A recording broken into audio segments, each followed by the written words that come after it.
Hey everyone, if you've been looking to take control of your health, then I want to tell you about LifeMed Institute. They focus on things like hormone optimization, genetic testing, weight loss, longevity, and overall health and wellness. Not just treating symptoms, but helping you actually feel and perform better. What I like is their personalized approach. They actually take the time to understand your body and build a plan around you.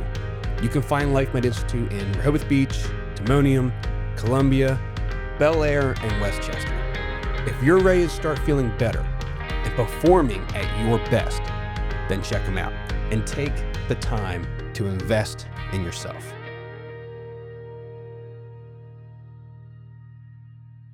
Into it as long as you're good. I'm good. All right. Yeah. Kevin Rodgers. Yes, sir. Welcome to the show, sir. Thank you. Appreciate it. Good to be here. Yeah, man. 20 years NYPD? Yes, sir. Started in 01? Yeah, I got hired in July of 01. Yeah. Worked ground zero as soon as you graduated, pretty much. Mm-hmm. Spent time in ESU, bike unit. Well, I was in PSA 2, which is the housing police department. Okay. ESU is like the SWAT guys. Okay. I wasn't a high speed guy. Okay. The bike unit, I would imagine that's pretty interesting. Yeah, that was pretty cool. That was actually pretty cool. Yeah, that was a lot of fun. Narcotics. Narcotics. Number of other things. Detective units you were in. Pretty lengthy, man. You did a lot of shit at NYPD. Yeah, it was pretty cool. So, good career. First off, where'd you grow up? New York? Grew up in Long Island. I grew up in Long Island, a town called Rockville Center. And your typical, baseball. I played hockey my whole life, but your typical Long Island, South Shore Long Island town. You know, just run-of-the-mill, average Joes, cops, firemen, accountants, couple doctors, couple lawyers, but blue collar, working class Family town. NYPD? I'm first generation, not one person. Really? Yeah, and everybody says, "Oh, your dad, your no." I feel like a lot of guys up there who are like from there, like it's like a generational. It's generational. It's not. Yeah. If for some reason people are like, "Oh, who's you?" I'm like, my dad worked for General Electric. My mother was a nurse. Yeah. I just wanted to get to police work. Yeah, I was the same way. I didn't have any cops in my family either. No. What got you into it? I don't know. You want to say like, "Oh, I wanted to help people." I mean, that was it. There was always part of it, but it's always part of it. But yeah. like, I couldn't imagine sitting at a desk. Yeah, like I just couldn't. Excuse me. I couldn't imagine going to work in a suit and tie. I mean, I ended up end of my career was a suit and tie, but I couldn't imagine going to work and taking the train. Everybody takes the Long Island Railroad. Long Island Railroad is everything. To get into Manhattan, I just couldn't do it. I was like, I want to, something fun, and I said, man, just flying around in a police car all day that looks. Pretty You want to cool. be outside and not doing construction work. Yeah, no. Yeah. I can't swing a hammer. I'm a spaz. Yeah. I just, I'll do some police work. Yeah. And it was just. Never shot a gun before in my life prior to it. Like I wasn't like, gun. No, I just. How old were you when you got on? I was 22. 22. What were you doing?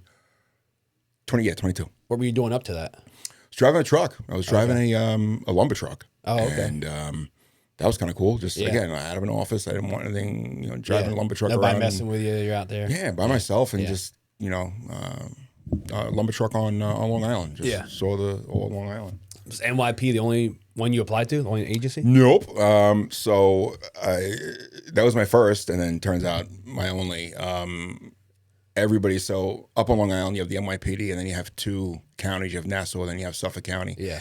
And Nassau County, they get paid a lot more, and they deal with a lot less BS. And then Suffolk County is like the lottery. I believe they're like the highest paid. Yeah. I think now they top out at like 189, meaning like just showing up before overtime, before all the and you get say 10,000 people will take the Suffolk County Police Department test. And they'll hire like 20. Oh damn! Yeah, it's still like that. Yeah, it's damn.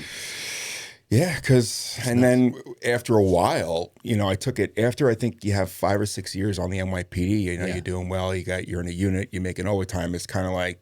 Now you're there. Yeah, I'm here. I get it. And just pays to stay. Yeah, it pays to stay, and just you don't want to do. It's another academy. You got to go to the academy again. So you just stay, and it's like and your boys are there. Your career started now. Yeah, you've already sort of set your career path. You want to be a supervisor. You want to be an investigator. Yeah. I chose investigator, and I just loved it. And the boys I was with, the guys I was with and girls, were amazing. So I was like, what was it like going to the academy? And NYPD. Academy was fun. How big is a class there? How many guys you have in there? Oh, we had 2,300 in a class. Yeah. Damn, dude, 2,300 in a fucking class. Yeah, and I remember if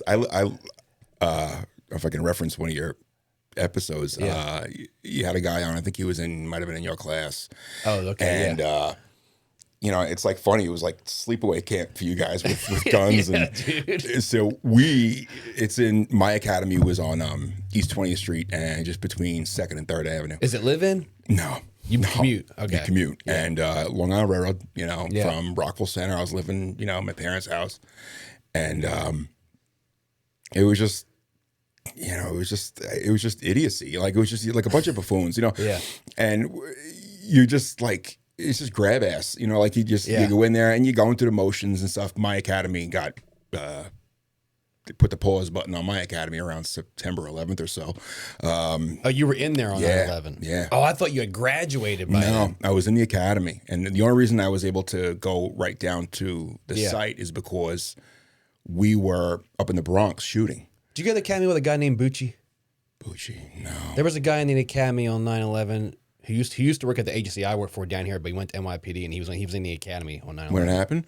Do you remember if you get like a company, because I was in I was 01, so 2001 44, so I was the last company.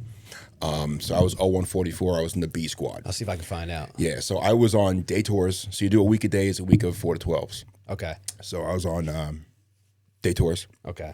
A squad was on 4 to 12s. The academy runs like that? Yeah. Well, it depends on how big the academy is. Yeah. So they could do, if it's a small academy, they'll just do day tours.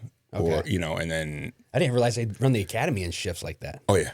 Oh, yeah. It's a mill. The new academy now is in College Point, Queens. And it's this new, you know, technological. Huge place. It's huge. They got everything is in one place. Yeah. For the most part. But I was in Manhattan, and you're right in the smack in the middle of Manhattan. Right downtown. So, do they still use that at all? I believe it's like admin. Yeah, they use it for something different. Yeah, it's their building. It's a city building, so they use it for God knows what. Yeah, yeah. But hiding people. Yeah, the rubber room. Yeah, dude. Yeah. But I almost ended up there. But and that's talk about mental health, man. Yeah, trying to stick up for yourself and then just. Oh yeah, but that's believe me. The NYPD, the job that hates you back. So and I loved it. You know, I really did. Yeah. And so. Going to the academy and everything was awesome. You know, everything was great, and just the academy was great. You know, it's just run and law and police science, and then you shoot a little bit and you run some more. And it was just what was it? You have a lot of stuff I want to get into in your career, but it starts with 9/11. Yeah, that was the first thing that was the first thing in my career. Like what was that? What were you doing on that day when it happened? So we're up in the Bronx. Yeah. And we're shooting. So Robbins Neck is our armory. We're up the range shooting up in Robbins Neck, the Bronx. It's a huge, hundreds acres, and it's just like our armory. All the weapons, all the ammunition, like not all of them, but ammunition, weapons, everything is up there. And a lot of agencies will use that also. Like corrections was up there too, but not at that day. So we're in a classroom. And which really it was building 7, really just, I think it was called building 7. It's just a hangar. Yeah, yeah. It's a hangar that's just, like a garage hangar. Yeah, exactly. It's like, go in the classroom. No, fucker, that's a, yeah, it's overhang. That's a tent. Yeah. And there was a guy there, I think he was a sergeant, Kroll. And he was like one of these, like, 106 years in the job with a piano on his arm, like God, yeah. Yeah. And now the chevrons are coming up down his chest. Oh God, like Jesus. All right. So and you're a recruit, so this guy is like God, and the range instructors, they wear NYPD uniforms, but it's khaki. Okay. Like it's like flat dark earth. Yeah. Just I guess separate same thing, them. different color. Yeah. Same exact uniform, just different color. And we're doing classroom stuff, side alignment and height, weight, just do all the, the classroom stuff, shoot, don't shoot sort of stuff. And it was day 2 because it was a Tuesday. We hadn't gotten our guns yet, I don't believe. And Kroll comes walking in, interrupts the class because there's a cop, like an instructor doing his instructor thing. And he comes in, he goes, hey, do you guys learn about mobilizations? Like there's level 1 through 4. As far as like mobilizing cops for any major incidents. Yeah. We were like, yeah, we think so. And like police science, we learned about level 1 and level 2. He goes, all right. He goes, and he said it like it's so in passing. A plane hit the Trade Center. You guys might get mobilized. Probably not, but just let you guys know. Like, okay. And it was literally kind of like how everybody was initially with the first plane hit. It was like, yeah, fuck it. You know, like, and now we're thinking like, all right, like a Cessna, like, right. A plane hit the Empire State Building before, and you look at yourself, you're like, all right, and it happened in the early '90s. Small plane hit it, right? You know, I'm like, all right, you know, sucks. A couple people dead, but you know, not to be insensitive, but right. So I'm next to my partner Eddie Angelo, who went to Suffolk County, the bastard. He's next to me, and I remember him looking out the window.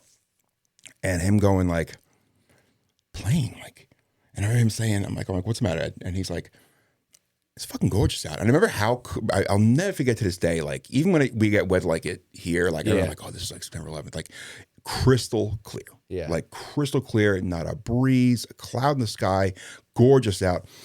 And I remember Eddie going, what, how the fuck, like, all right, there's like fog, like, okay, like, I'm like, oh, okay. All right, so continue on, and we're writing down, or like, 18 minutes later, Kroll comes in, boom. Now, Kroll comes in, and he doesn't have a hat, which is odd, because he always had cover on. They wear green hats with, like, the cross pistols, the cross, like, flintlock pistols. Yeah. And he doesn't have it on, and he's, like, out of breath. And the guy was a brick shit house. Comes in, and he's got an MP5, and I'm like, that's a submachine gun. I'm like, that's probably not good. And he's got a Mini 14, like the wooden, old B.A. Baracus Mini 14. He's just kitted out. Yeah. And I'm going, okay. And he goes, second plane hit, terror, get on the buses. So we're like, just like that. Just like that. Second plane hit, terror, get on the buses. So we're like, what buses? That second, you hear like the diesel, like these diesel engines. And we turn around, and it's like old corrections prisoner buses that are behind us outside, just it sounds like that. It was like Sherman tanks. It sounds like they hadn't been started in 50 years. And they just like, and I'm just like, all right, guess it's like that. So we just start, you know, you said like, all right, orders. Did they arm you guys? So we'll get to there. Okay. So we get on the buses, and we're like, just boom, boom, boom, boom, boom, boom, boom. They just found us on the buses. Probably 3 companies, say 80 guys. Yeah. And girls. Get on the buses. No problem. So we get on the buses. We start making our way down. Now it's like 9-something. New York, 9 o'clock. It is jam. You're not moving. Yeah. The Bronx are okay, but once you hit the West Side Highway, you're not moving. It's a parking lot. Yeah. Flying. And I'm like, we're all looking at the bus. Like, it's just weird. Like, we're just like, what the fuck? Like, what? And I'm like, all right, but we're not processing what had just happened. We have no idea. Neither the guys. Everything's happened so quick too. Yeah, we don't know. Like, all right, 2 planes? That's weird. Yeah. You know? And I remember there's an instructor, not Kroll, he's somewhere else, I don't know where, but there's an instructor next to me. And he's just slinging an MP5. And he's got like the Banana magazine in the MP5, and he just goes like adjusts himself, and he has like a slight like sort of slit cargo pocket. Yeah. And he takes out an empty mag, and he's just loading up 9mm ball ammo, because there was something with the feed rams with the MP5s. Yeah. So he's just putting ball ammo. So I'm just like, and I'm looking at my empty holster. I'm going, oh boy, oh boy. Like I'm just like, dude. And I'm like, you have an extra, you know? Like, yeah, right. Can I have your service? Then, anywho, so we're flying there. We're moving, and it's a cop driving. So yeah, you're moving. So he's just like doing the old Ralph Cramden, you know, like the honeymooners. So I'm like, and they have the radio on. And the radio's going, and guys are, you know, yelling. Nothing had come down yet, so guys are yelling and screaming, you know, level 4 mobilization, everybody. And I remember looking out the window, and those construction signs that are like merge left, lane closure, like the blinking. Like the flashing ones, I just pass it, and it says, all NYPD, FDNY report to your nearest command. So, oh, damn, that's wild. All NYPD, FDNY report to your nearest command. So if you live out in Long Island, you're going to the 105 precinct. If you like, nearest command is first building that says NYPD on it. Go into it. Damn. First firehouse, go into it. So I'm like, okay. And then now I hear guys really screaming on the radio. And that was like the first time, like now you're hearing like, oh, this is bad. Like this is going to be bad. And we hear the radio going, and then we hear the radio stops. Like it just sort of stops. Like dead silence? Yeah. And the guy next to me, we hadn't got down just far enough, but the cop who had the MP5 is next to me. He switched over, because our radios can switch over to like attack, like a talk around channel, which is like walkie-talkie, no repeater. All repeaters are on the roof of the Trade Center. No shit. Yeah, because highest part of the city. Highest part of the city, yeah. Why not? So first one comes down, and now you can hear guys on the radio screaming that Tower 1's down, Tower 1's down. And I remember saying to myself, so did all the comms go out for you guys? Yeah. Totally? Mm-hmm. Totally. No shit. Yeah, so they had TAC. They're able to switch over something over, I think, to the Bronx, which activated a repeater. I didn't know that. But citywide 1, citywide 2, I think stayed up, but all the comms, and they were just jammed because everybody went to talk. And the repeater's just getting smoked because it can't handle. Holy shit. Yeah. So I'm sitting there, and we're driving, and they were saying, all right, Tower 1's down, Tower 1's down. So I'm thinking, and this is me like in my head, like thinking, all right, Tower is the antenna. Yeah. I'm like, all right, the antenna snapped off. Right. I'm like, oh, it's broken. Yeah. All right. Nah, man, there was a bend by like, once we hit like Houston or Canal Street, we saw the dust. And then I remember a guy on the TAC channel. I'll never forget this. I actually really remember this. And I remember, them saying like, say again, when Tower 1's down. And I remember we all went, because of the FCC stuff with the radio. Yeah. He was like, the whole fucking tower is down. And we were just like, and then the dust. And then like, it just like around the bus, like just like, and the bus had to stop. We get off the buses, and now they're filing us off the buses.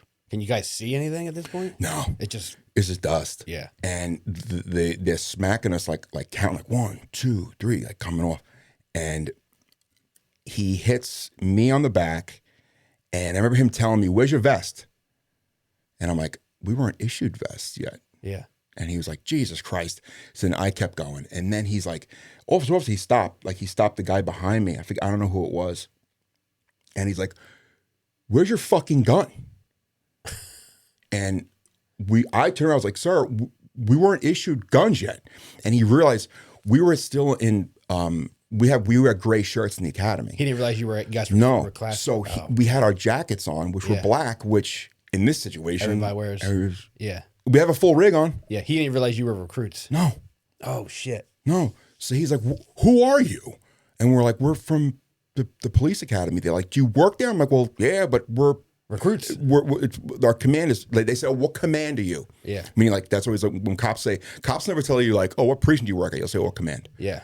And I said, "Oh, parts," which is police academy recruit training section. And he's like, "You guys are recruits?" And I remember this kid, Timmy Howard, who ended up killing himself, was like, "Yes, sir, we're recruits." And he was like, "Holy fuck." Like he was like some salty captain, street captain who didn't know whether to shit or go blind. Yeah. Like who the fuck sent you down here? But yeah. And he's like, "All right, fuck it. Like, go. You're going now. Yeah. You're in." And then a couple minutes later, just the second one, came down. And how close were you guys at that point? We weren't that close. Like blocks? Yeah, blocks. Enough. You heard it. And then, it was just bad. Second one came down, and you just kind of like hide. And then what sucked. Did you guys catch more of the... the blowback, like the whatever. But like we were okay. Like we didn't get hurt. What sucked is that it was like there's almost no wind. Yeah, so it just stayed like all this shit. Like and it was like you could taste it.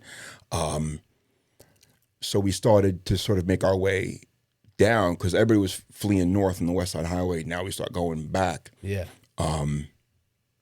And and I still don't know what happened.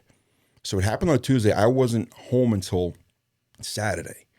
So I didn't see, because like there's no X. There's no Instagram. There's none of that. We're not allowed to have cell phones as recruits. Yeah, and everything's down. So everything's down anyway. Yeah. So I don't know what happened. Like a bomb. We don't know. For days? Days. Saturday I went home. I was able to call home because. How long were you there out there for?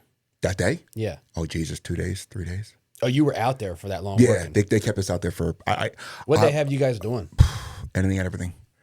Going through the rubble. Yeah, we didn't. I wasn't on the pile much. Yeah. It was once. I shouldn't say settled down, but once things started to sort of like, all right, let's start getting damage control and let's get command center. Like they took over a BurgerKing. There's a pretty, I guess, famous picture. Yeah. It's a Burger King and it's a big Burger King. NYPD. And it just says NYPD HQ on it, and that was headquarters for a while. Until like traffic and stuff like that. Traffic, BS stuff, everything. Like traffic, crowd control, anything and everything. I remember, and then it was like after maybe day 2 or day 3, we went to, or maybe that night, I forget. We went to back to the actual academy to sleep. They had set up, the Red Cross was there, and they set up cots. Gotcha. Like in the gym floor that we were just like running on the week before, and just maybe 300-400 cots. And that's when a lot of the military guys were like a huge help to me, my recruit friends, because they were just like, sleep now, dude. Were you single at this point? Yeah. Okay. I hadn't met my my wife until the following March, which is man. I know you interviewed like Amanda, like they're like. You want to talk about a good woman, man. Yeah. I mean, I get. I'm with you. Yeah, she's sorry, dude. No, you're good, man. You're good. We'll get to all that. I get it. Yeah, I get it. She's been through it with me, and it's hard to find a good one to stick with us for this job, dude. Yeah, it's fucking hard. It is, and you see these cops, man. It's just awful. The divorce rate, let on the suicide rate, but the divorce rate is pretty bad. Yeah. And she's just, man. You want to talk about her cousin was a city cop who shot and killed when she was a kid. Oh wow! And I remember it was like a big, like when she met me, it was like, "What's he doing?" She's like, "Oh, he's this New York City cop in Brooklyn," and her family was like, "Oh, but just a good chick, man. She's just a solid woman, you know." Yeah. And I wouldn't be here. I promise you, I wouldn't be sitting here with you if it wasn't for her. I believe it. But we'll get to it. Yeah, we start doing our thing, and then we go to the military guys, Army guys, Marine Corps, sailors. They were just like, "Dude, sleep now." I'm like, "I can't sleep." They're like, "Dude, sleep when you can." Yeah. Because you're not gonna get, Yeah, they have an idea what it's going to be like with lack of sleep. Yeah, they're just like, "Sleep now." Yeah. And then I slept for like 5 minutes, and a truck pulls up, and they were like, You, come here. They just start picking people. Yeah. And, the guy with the straps on his arms, okay, yes, sir, come on. Yeah. And he's like, go outside. He goes, there's a truck backing up. It's full of body bags. Get all the body bags off. It was like pallets of body bags. So we were just empty bags? Empty bags, yeah. And we just were like, okay. And started just emptying and then putting them in like these John Deere had dropped, maybe like day 2 or 3, John Deere dropped like 30 like gators. Oh, okay. And, just throw them on there and get them down. Yeah, just get around down there because it's tough to get around. Yeah. Damn. So there was this girl, I won't say her name because I think she's still working. Awesome chick. Just a funny, just a goofy chick. So. She a classmate? Yeah. Okay. She was in my company. Yeah. She was in my sister company. She was in 4-3. When you get hired, they say to you, any special skills you have, we don't care if it's balloon animal making. Yeah. We want to know about it. Yeah. Okay. And I was EMS. I had my EMT. So I put, EMT, and guys would put, I was a carpenter. I was this. She had a degree in mortuary science.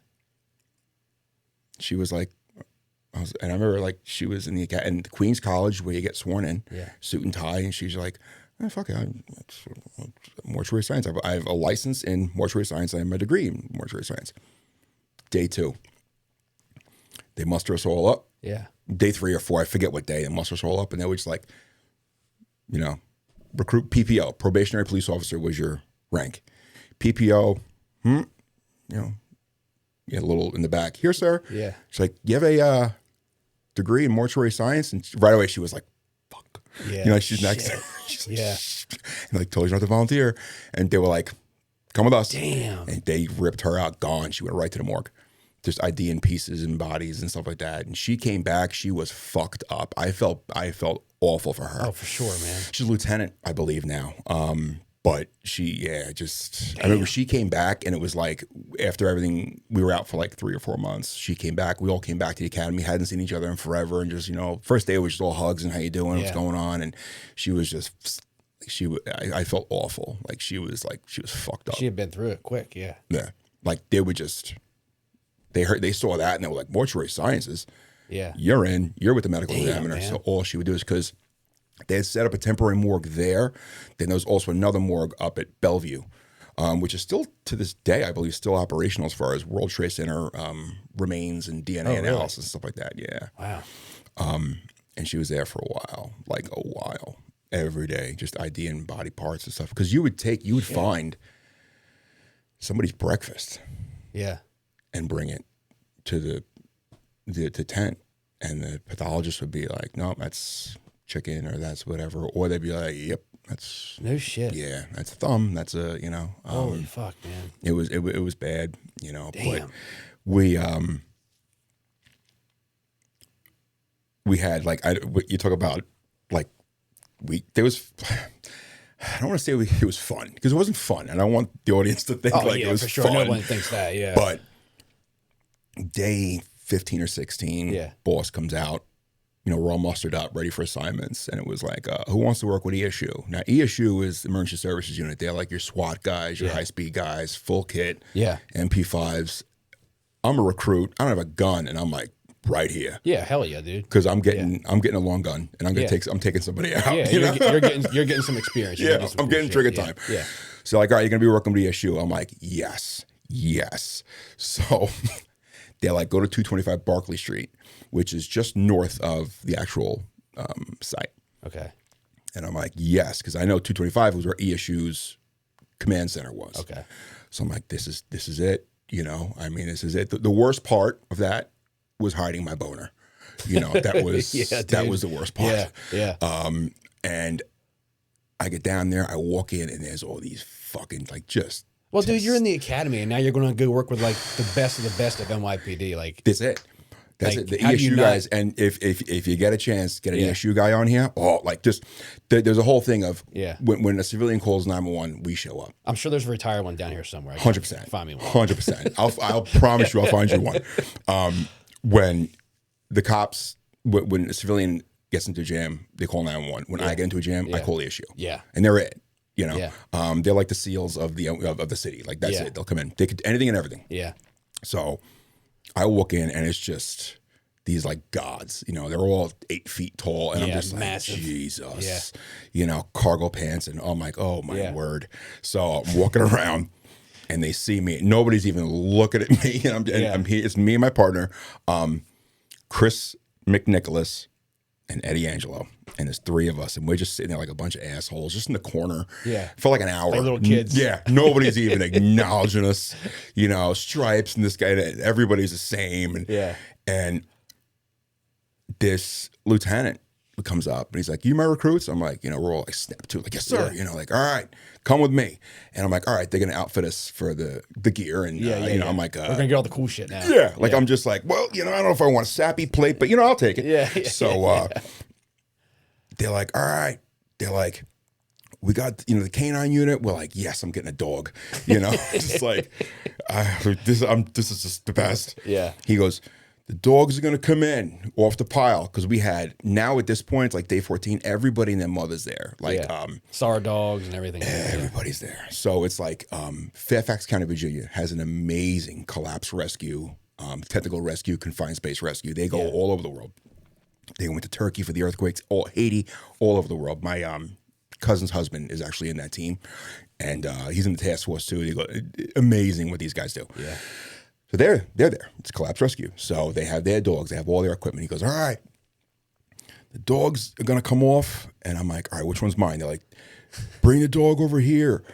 There's Imes came in. There's a pallets of food. Take a scoop of food, put it in the bowl, feed the dog, fill up the water." And I'm like, "All right, when am I going out with the dog?" They're like, they have these like silicone booties, the dogs, because the ground's still on. Everything's underground is still on fire. Yeah. So the dog, they don't want the dog's pads getting cut. Sure. So they're like, change the silicone booties. If the dog needs a nap, you'll know it. Put the dog down, it'll take a sleep. They're all pissing and shitting over here. Get a bucket, get a mop. And I'm just like, yeah, and they're like, I'm like, and then? They're like, and all right, then you're going to mop. Once you mop up the piss, you got to pick up the shit. Pick up the shit. There's a trash compact. And I'm just like, oh, man. I look at Chris and I look at Eddie. I'm like, are we literally, this is us? This is like, we're the single most horrific terrorist activity in the country, in the history of the country. You're cleaning dog shit. And I'm wiping up dog shit. Yeah. Everybody did their part. I did my part. Man. That was my part. So it was just like funny. And we did it for like a week. But I got to tell you, man, so Chris McNicholas was a Navy guy. That is a good story to bring light to the event, he's just like stuff like that. Like, so Chris McNicholas is, we called him Chris McPickles. Chris McNicholas is a Navy guy. And I'm sitting there and like, I'm like mopping, and he's like, "Who taught you how to mop?" I was like, "Nobody ever. I'm a kid from Long Island. I don't know how to use a mop with the strings." I was like, "A Swiffer, maybe." Yeah. I was like, "I can't use a mop." So he was in the Navy. He's like, "Bro," he knows how to mop. Yeah. I go. He's like, "That's all I did for 6 months was mop." Yeah. And he was just like, he spun that like fucking thing. Yeah. And I was like, "God damn, Chris." You know, I mean, just we all shined that day. Yeah. You know, we all shined. He had a great career in NYPD as a mopper. He did. He became a boss. He went to narcotics. He went to Bronx Narcotics, but. Yeah, you don't want to make light, but you know you have to though, man. You know what I mean? Like when you think back, all that through that time, that period of time that you had there, like you have to have those moments. Yeah. To break it up, dude. Yeah, we had. You know what I mean? Yeah, we definitely. Yeah. We had. I wouldn't say fun, but we had to like. You have to like. Yeah. And that's what people, some of the civilians don't get. Like you get, I get, and like you the sense of humor that we carry with us. Yeah. People are like, what the fuck did you just say? Yeah. I'm like, what? The guy's. That's how we cope with shit. What? Like, you know. Yeah. So it's just, you know, like we had 120 truck, 231 engine was Watkins Street Firehouse. It's in Brownsville where I worked in the projects. Real shithole, literally in the Howard houses. And FDNY, great bunch of guys.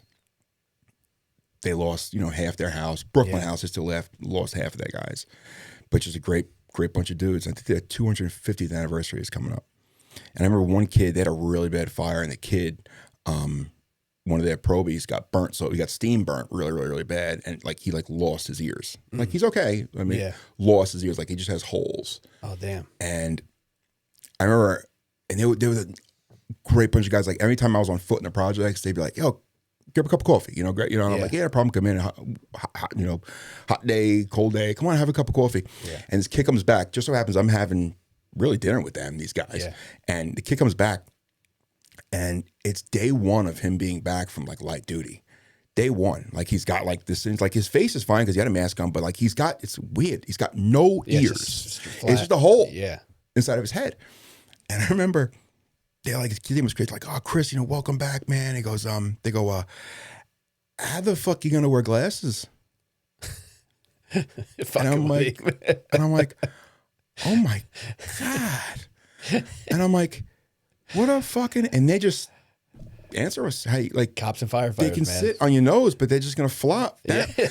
Dude, I was like, you guys are fucked up. But oh man, he was dying laughing. That's first responder. He was dying laughing, humor, you know. It was just, but that's it was. How it is with us. Yeah, like you have to, like you have to, and people look at you like crooked and stuff like that. But you really, you have to. But it was, you know, we got through it. We went back to the academy. Our academy was supposed to be 6 months. It was like 10 for us because I was going to ask, like, it got extended. You guys just go back and pick up where you left off at. It was like nothing happened. Really? It was like we had just gotten back from the Bronx from the week of shooting quals. To now, like, boom. And they came in because now we're all salty dogs because we had been through all this. We were on the street.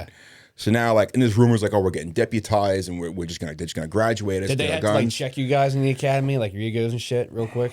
Yeah, okay. So, yeah, all right. You guys good? Yes, sir. All right, let's go. Go to page 1. You know, like it was just destroy right into it. Yeah. Nope. That's wild. And it was then was quit. You don't like it? Quit. If you're fucked up, if you're having a rough time, quit. Go work at McDonald's. There wasn't any like council sessions like. There were units available. Yeah. But it wasn't utilized. No, because if you went, this is also like way before mental health was even a thing in our fucking community. Zero. Like it was literally quit. Yeah, you don't like it, get the fuck out of here. Nobody's got a gun to your head, so you got to be here. Go. Yeah. And people quit like September 12th. Guys, girls, they were gone. Yeah, gone. Damn. You know, there was a story of there was these craters that you had to sort of like hold hands almost to get, because like you're up against a building, and like there's a crater, and there was a briefcase with an arm still holding it, but clean off. Damn. Like almost like a guillotine. Yeah. At the elbow, and just holding on to it. And somebody saw it, and that person was like, "Nope," and just walked away. I don't know if that person like officially resigned, because it's procedure and policy to resign. They were holy gone. Shit. You know, and people would always say like, "Man, this wasn't in the brochure." You know, like this is not the recruiter. That was a way to weed some people out. That's for sure. Yeah. God damn, so that was kind of, we got a little bit. I will say the instructors were they weren't as hard on us anymore. Yeah. They kind of they recognized they backed it off because all right, like you guys, you can handle yourselves. Like you know, you're still here, and let's just go. You know, let's go. And they put us out. We were back in the academy for a week, but then no, I'm sorry. They kept us out from the World Trade Center. Then we went right into the Christmas season. So shopping tourists, anti-picks, like pickpockets and stuff like that. They put you out in the street for that kind of shit too. Right away. Like they put us out right after the Trade Center. It's called Gun and Shield Day. They gave us our gun and shield, and once you have a gun and shield, you can go on the street. You're still in a gray shirt. Okay. But you're a cop. You have a shield. You have a gun. You have all powers of arrest, and you got different precincts you would go to. I went to the 6-2 precinct. So it's like a training period. Yeah. 6-2. Kind of like an F2 period, like we have down here. Stuff. Yeah. I went to the 6-2 precinct in Bensonhurst, Brooklyn. Never ate so good in my life. It was like 86th Street. It was where like Saturday Night Fever was filmed with John Travolta. It's like all that, you know. We had 86th Street, Spumoni Gardens, best pizza in the world, you know, just like Delaware. Yeah, we got to talk about that, guys. Oh, it's like New York pizza. No, it's not. If you want New York pizza, you know where you got to go? Yeah. New York. So, but it was cool. A lot of cool. Went to field training, then came back. And then when we came back into the academy, it was kind of like, all right, that was in right after Christmas. They have us for the Times Square for the New Year's Eve for the ball drop. You know, you worked that detail, any major detail you worked, and then we went back into the academy. But it was so hard because it was like we had been to the Trade Center, then we went right into field training for a month. We were out there, foot pursuits, the whole deal, and now you're back in the academy, getting treated like a bitch. So it's like wake up call kind of. So it was like, all right, and the instructors were like, all right, let's get this going. And then March, you get out. I graduated, and we called a dream sheet. Yeah. So it's like, all right, list 3 places you want to work. Gotcha. And I put, and everybody wanted to put like. Guys wanted the 105 precinct because it was closest to Long Island, so the commute wasn't so bad. Where they live at and stuff, Yeah, so I put PSA 2, which is housing in the 7-3 and the 7-5, which is Brownsville and East New York, Brooklyn. Google it. Shithole. That's what you put in for? And I got it. They were like, yeah dude, go ahead. There you go. Why'd you want that? I wanted to learn. You wanted to shithole. I want to learn. Yeah. I want a shithole. What was that like getting out into that, dude? That was, that was, like that was the first time.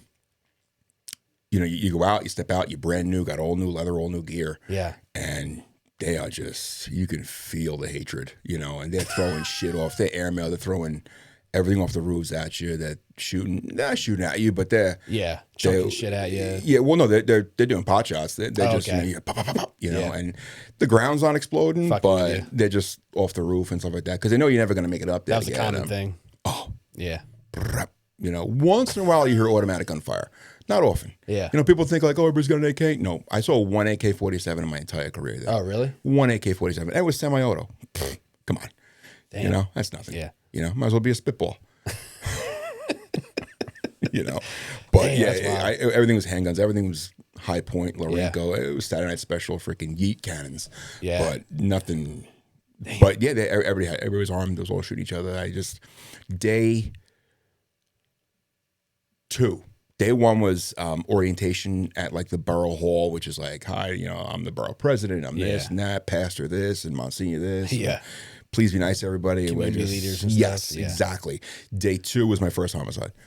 No shit. Day two was my first homicide. Heard the shot. They whacked this kid.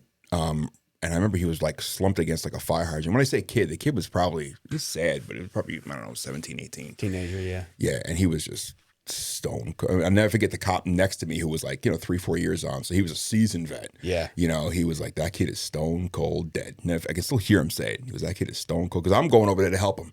Yeah. He's like, do CPR. Dead. Yeah. And he's just standing there. He's not doing a thing. And because I was EMS, I was like, let me just do chest compressions to get a pulse. And he goes, kid, that kid is stone cold dead. And I'm like, yeah, he is. Damn. Yeah. So that was my first. Day two. Yeah. Day two. Oh, shit, that was the first time I saw a body not in a casket. Oh, really? Yeah. I guess Trade Center. But. Yeah. Yeah, Trade Center. But that was the first time like on the street, like from violence, like gun violence. And then it was just, I can't tell you how many after that. It was a lot. Especially on a hot summer night. Ooh. Yeah. How long did you work patrol there on that? 6 years. 6? Mm-hmm. 5. About 5. Yeah, just about 5. The general rule of thumb is you do 5 years on patrol, you put in for a unit. Yeah. Does anybody there do like a whole career on patrol? Oh, yeah. I don't know how. Fuck, dude. I don't know how guys down here do. I work with guys that did like 20 plus years, 30 years on patrol, working like 12. I'm like, how the fuck do you do that? No. We never had 12s. The only time we had 12s is when there was something going on. Like the Trade Center. 8s and 10s? Yeah, no. 8 minute when you're a white shield cop and like a patrol, it was 8:35. So you did 8 hours and 35 minutes. But you did 5 days on, 2 days off, 5 days on, 3 days off. Okay. So it was a lot. Like when I came down here, and like especially like I go to CrossFit up in Middletown. Yeah. And this trooper is Newcastle County cops, and they were like, "Oh no, we do 12s." Yeah, Rodgers 12s down here. Yeah, so I'm like, you're like, fuck that. I'm like, I can't imagine sitting in the car for 12 every other hours. weekend off though. Yeah, that's what they say. And I'm like, there's pros and cons. There's gotta be. And I was a big time overtime whore. Yeah. So anything after 8:35, you're like on overtime. Like with the 12s, dude, on your short week, you work 2 days. Oh really? Yeah. So you're off Monday, Tuesday, and you're off Friday, Saturday, Sunday. You work Wednesday, Thursday. That's it. Oh, that's not bad. You got a fuck ton of overtime you work those days. Oh, okay, you can't. You do like paid jobs and stuff like that? Dude, you can kill it. Okay. But it's a shit ton of hours, obviously. Yeah. You know what I mean? The firemen had the best schedule. Yeah. Oh, dude. 24s, yeah, they always do. The 24s? Yeah. Mr. June can do. Fucking hose pullers, oh, man. my God. But, you know, it was like between us and FDNY, especially after the Trade Center, it was truly like a brother-sister Did that bring both agencies together a lot? Yeah, it did. Because that's like the old, like, saying is like, the NYPD, FDNY thing, you know what I mean? Yes and no. Yeah. Like to a point, I'm sure. A point, but at the end of the day, like something would happen in the news. Like at the end of the day, you guys are always there for each other. Yeah. You never write one. You never like if you pull FD guy out. All right, man, have a good day. Like you never. Yeah. There was a rule with us. You don't write. Fireman. You don't write. That was just a thing. Yeah. Well, that's how it used to be. You don't write other cops either, but. Yeah. Well, yeah. Oh God, no. That shit's gone now. Really? They flip your locker? Well. Hang on, let me. Yep, I'm retired. I can say this. They'll flip your locker. Like if you write under the cop. Yeah. Like when I was on, like they would quite literally take your locker, flips it upside down. Damn. Don't you ever fucking do that again? Like, and the union rep will come to you and say, "You ever fucking do that again? Yeah. Your career is over." And it would be because phone calls follow you everywhere. Like, you go to a next command. You ain't going nowhere. No, you'll go to that command, but you're gonna be treated like a fucking prick. Damn. Yeah. You never wrote nurses and you never wrote teachers. Yeah. Because in New York, every single cop, every single fireman is married to a nurse or a teacher. Yeah. My wife's teacher, all my friends are all nurses. Most cops are. Yeah. Yeah. I don't know. Who knows? Yeah. It's the thing, like Yeah, I don't, maybe wild. you just draw like in the ER, you're like, hello, but it's just like what are you in a school though? Yeah, exactly. Yeah. Yeah. It just happened, like it was, I don't know, I met her and that was it. But so 6 years there, and then what'd you put in for first? Narcotics. I put in for narcotics. So within that 5 years, I was in anti-crime. Yeah. And I was in the bike team. The bike team was great. I was on a mountain bike. You just got the amount of men. Some of the best collars I made were on a bike. Yeah. Because by the time you're on top of them, now they realize who you are. Did you have any shootings while you were on patrol? No, shot at, but never. Never like one-on-one had to discharge or anything. With my my partner, got into it, and he actually blew his own finger off, and he got 3/4. He got medically retired because he was pushing the kid back, and he did one of these. Just like did one from the hip, kind of like pull back, pushing the kid back. Boom. He did it with his left hand because he was opening the door with his strong hand.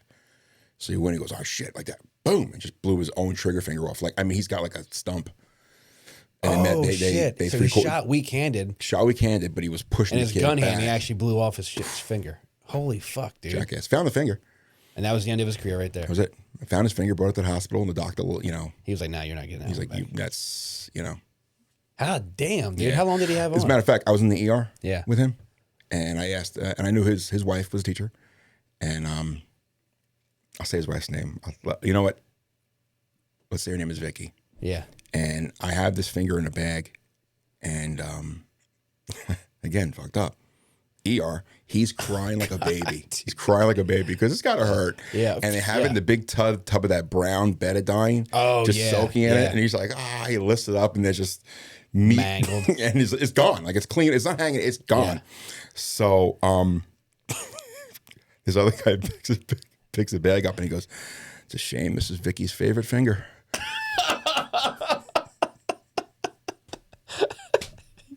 Dude, the doctor is like, because they're like irrigating it, like cleaning it out. The doctor's like, what the fuck? And of course, the nurse is like, cops, dude. The nurse gets it. Like the doctor's like, Jesus fucking Christ. This is Vicky's favorite finger. That's fucking dude, gold. I wanted to die. I wanted to die. Gold. But bike, and then we were into anti-crime, which was just guns, like going out and getting people with guns, picking fights, plain clothes, and just all we did was we never even chased a radio. Yeah. Just jumping out on shit. Jumping out on guys. Yeah. Jumping out on guys for getting guns. And those definitely some hairy situations there, just wrestling my guy. Oh, dude, yeah. With an unholstered waistband piece of shit gun that's will go off at any point. But yeah, that was a lot of fun too. Like just that unit like was, guys, guy Trenton Arrow, who's retired now, who went to ESU. Yeah. Marine Corps, 20 years. Guy's an animal. He was an anti-crime with me, and just sniff a gun out. I work with this guy by the name of Sergeant Chris Devaney, absolute and utter legend on the job as far as just getting guns off of people. Just I don't know what it was. Just had a niche for it. Guy was amazing. Shootings out the ass. He was in the street crime unit. Audience can Google that. The NYPD, the real NYPD street crime unit. Yeah. Out of Randall's Island. Just guy was an absolute utter legend. Like when he went to like a parade where you had to wear medals. Yeah. He just decked out. Just up. Guy was an absolute legend. It was an honor. Like he was my boss. Yeah. Honor to work under this guy. Like guys would fight to work for him because he was like Yoda. With that's that. cool, man. Yeah. That's really cool to have someone like that to work before in such. Not just a large department that has like 30,000 officers, but like it's been the troopers are like the oldest agencies in the country.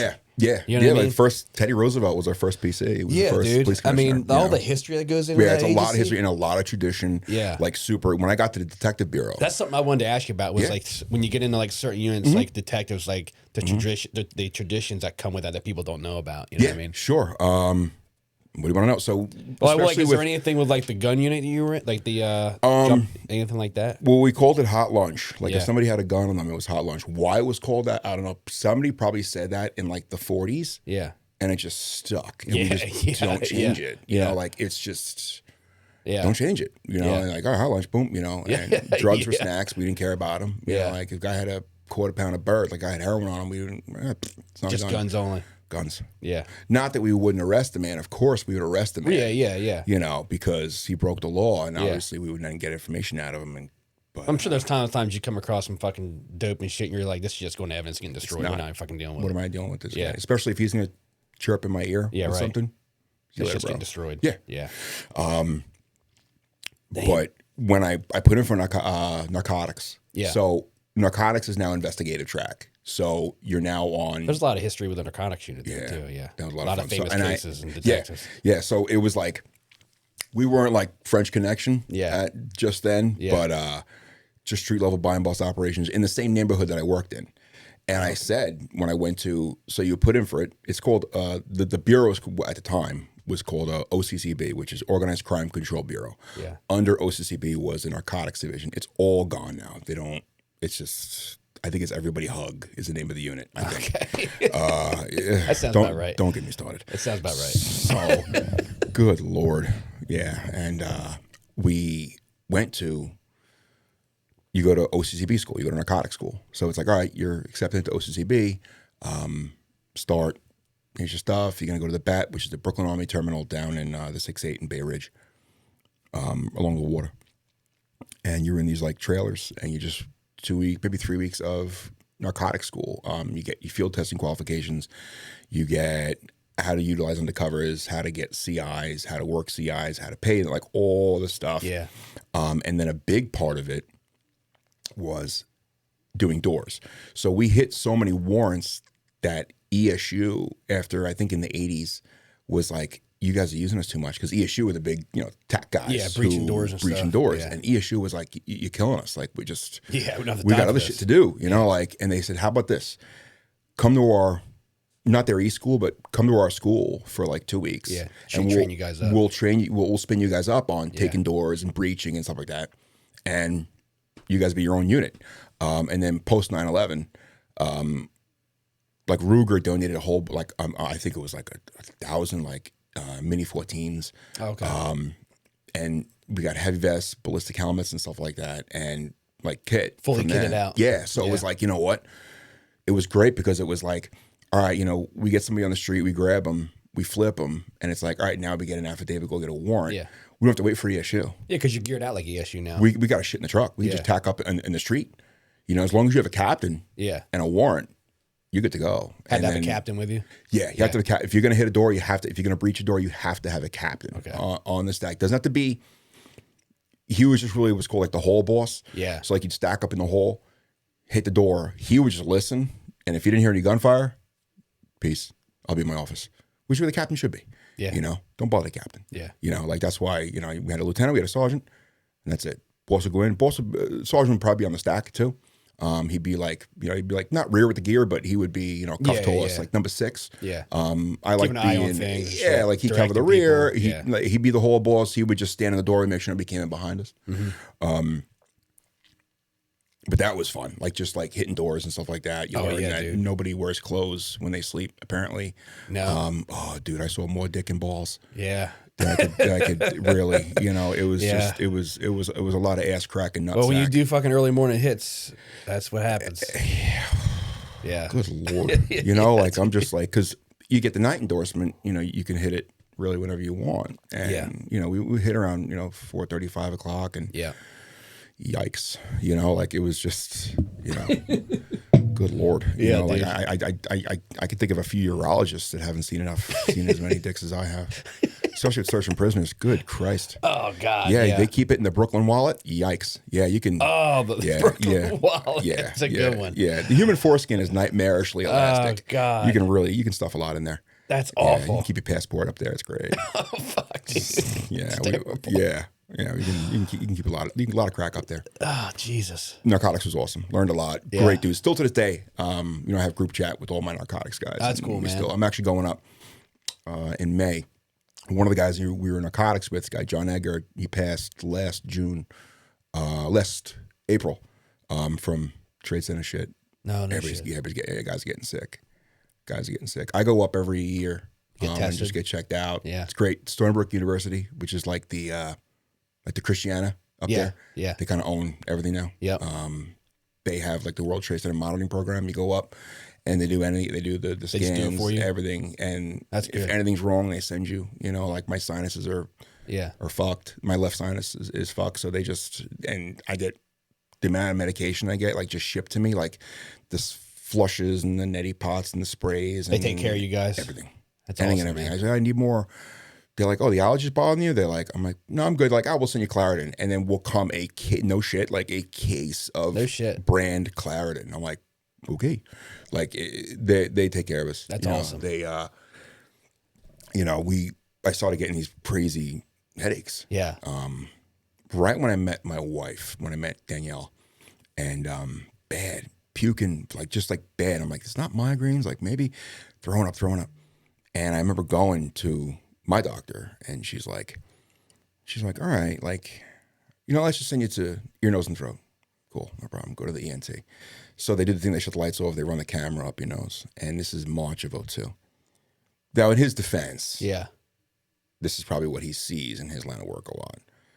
So he runs a camera up my right nostril, and he's like, all right, ship shape, let's check out the left one. And he runs it up there. He gets about, and I don't know if it's a wild, like they spray numbing stuff up there, but it's wild because you feel this thing for sure, like dude. up your shit. Yeah. So I'm like, ugh, and he goes like halfway and he comes right out and he goes, listen, he like flips the thing up, turns the lights on, and he's like, you have to stop with the cocaine. And I'm like, yeah, no, like that's not it. So he like, did he say that? Yeah, swear to God, because this is probably like in his Yeah. line of work, Yeah. probably what he sees. Yeah. If your sinuses are fucked. Okay, yeah. So I'm like, all right, no. And he doesn't know anything about me. Yeah, right. He doesn't know what you do or anything. So he like, then like almost like he flips up his nods, like he flips up this thing he's got. And he's like, listen, he's like, you can't. I'm like, no, I'm a cop in the city. And he stops and he goes, whatever you tell me, I cannot tell your job. I was like, doctor, I appreciate that. Yeah. I was like, but I promise you, like that's not it. Yeah. And he's like, he goes, were you at the Trade Center? And I'm like, yeah. He's like, that's it. Just like that. He goes, that's it.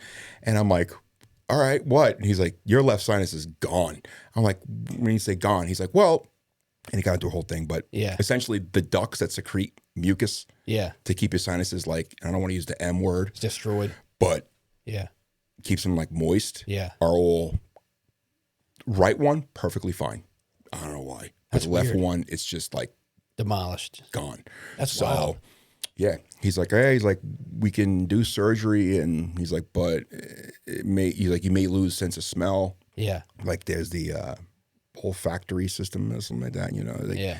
He's like, it might do more harm than good. He's like, we'll just give you medication to keep the migraines down. And really, it's just inflammation because my pupil would be blown and my other one would be like pinpoint. Like I look like a freaking cyclops. Like it was bad. Yeah. So he was just like, oh shit. Yeah, he's like, he's gonna have to deal with it.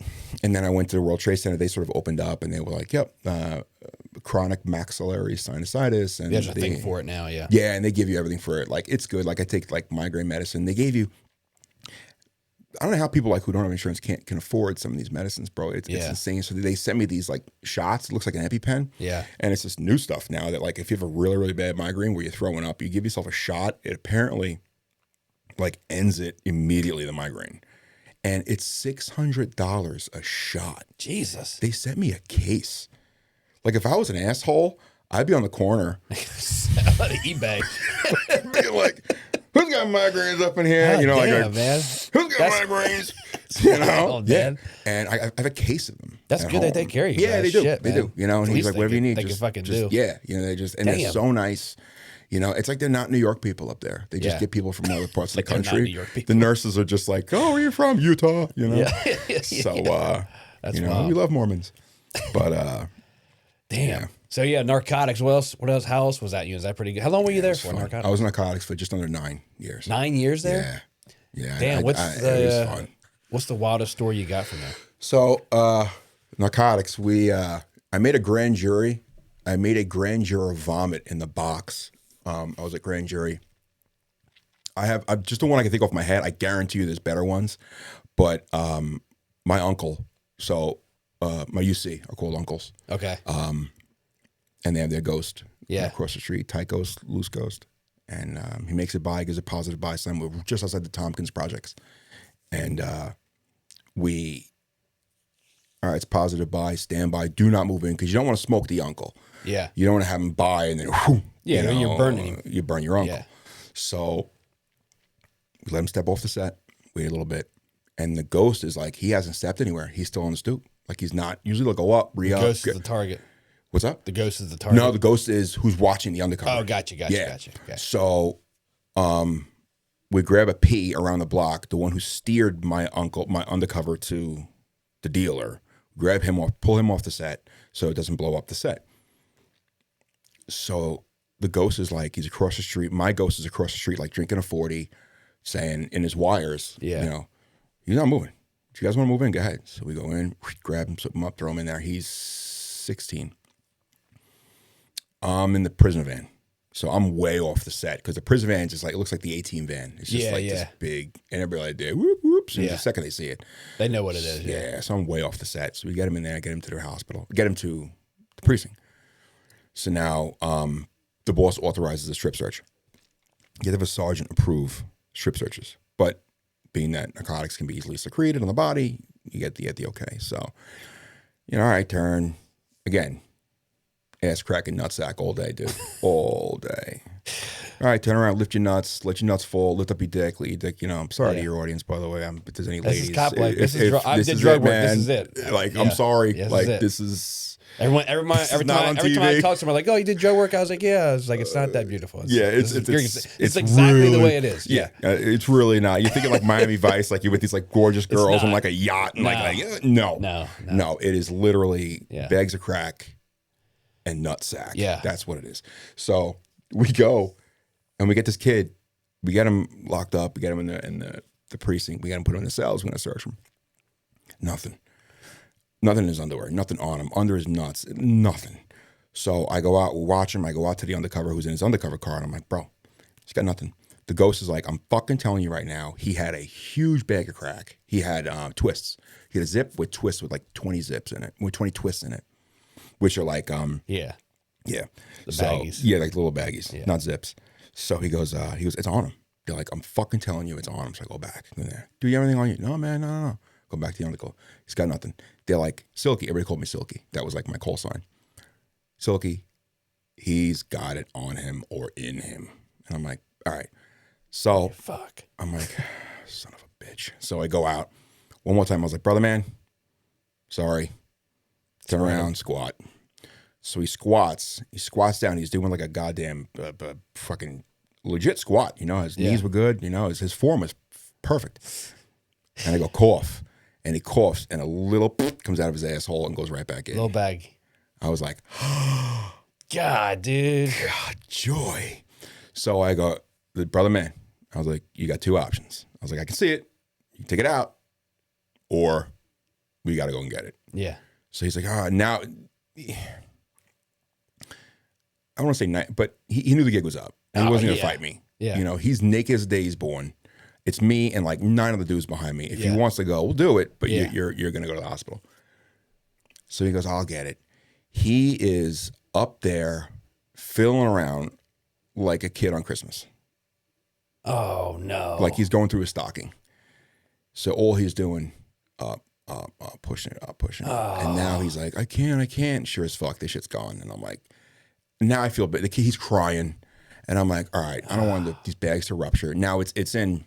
Yeah, now it's a problem. Now it's in there. Yeah. And as narcotics detectives, we know the human anus is nightmarishly elastic. And we also know that if that shit breaks, it's also vascular. Yes, like that'll absorb and good. He's dead. Yeah. So I'm like, I don't want this kid dying. Like he made a fucking mistake. And that's why I don't want to sound like a liberal, but he made a fucking mistake. Like let's just. He did, yeah. He fucked up. He's got no other options in life. Yep. This kid he's not rapping. He shucks at basketball. Yeah, right. This is what he's got. And so we get him to the hospital. Of course, he's 16. Where does he go? Pediatrics. So he goes to pediatrics. The nurse is like, what? I was like, he's got about 20 bags of crack up his ass. And the kid's admitting it. Yeah. He's like, yeah, I got it. Listen, brother, man, no judgment. It's like, we're here. You didn't fight. My thing is this. You didn't try to kill me or my guys. We're just trying to keep you from dying. Dude. Yeah. Like that thing in narcotics. This is business. This is, you didn't try to kill me or kill any of my guys. Yeah, we're good. You and I are gooch. Like we're good. Like you have a job. I got a job. Yep. You're trying to beat me. I'm trying to beat you. That's it. Yeah. This is business. Yeah. So he's like, all right. So they call, I guess, proctology, whatever. They do an x-ray. Nothing shows up in the x-ray. And I'm like, what? And that doctor's like, well, let's do an MRI. So do an MRI. And sure as shit, like, dude, it is now up. I didn't know that there was actually reverse with that. He must have put it in reverse. Oh, and now shit. it's like up. It's way up there. So the doctor is like, we have to get this now because if we don't go in, it's just going to suck back up. It's going to go up, and now it's surgical, like legit. We got to open him up. So I'm like, God fucking damn it. So the kid is like, hang on. So they're giving him like laxatives. He's drinking the shit, like just.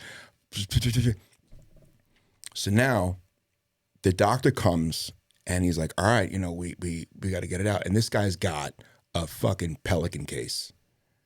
And he's got, like, he opens this thing up and it is like, he has got equipment. And I'm like, oh no. And I'm looking at this kid. I'm like, brother. Oh shit. I don't know what the fuck that is. I don't want that up your ass. So he's like, he's like, all right, go time. Let's do it. So he literally squats as Goofy and Mickey are on the wall because we're in pediatrics. Oh my God. We're in pediatrics. Yeah. He squats. I'm going to forget this shit. He's squatting. The rails of the bed are up. He is squatting. He's got 1 foot on the rail, 1 foot on the rail, and he is no shit squatting over a bedpan. And he's like,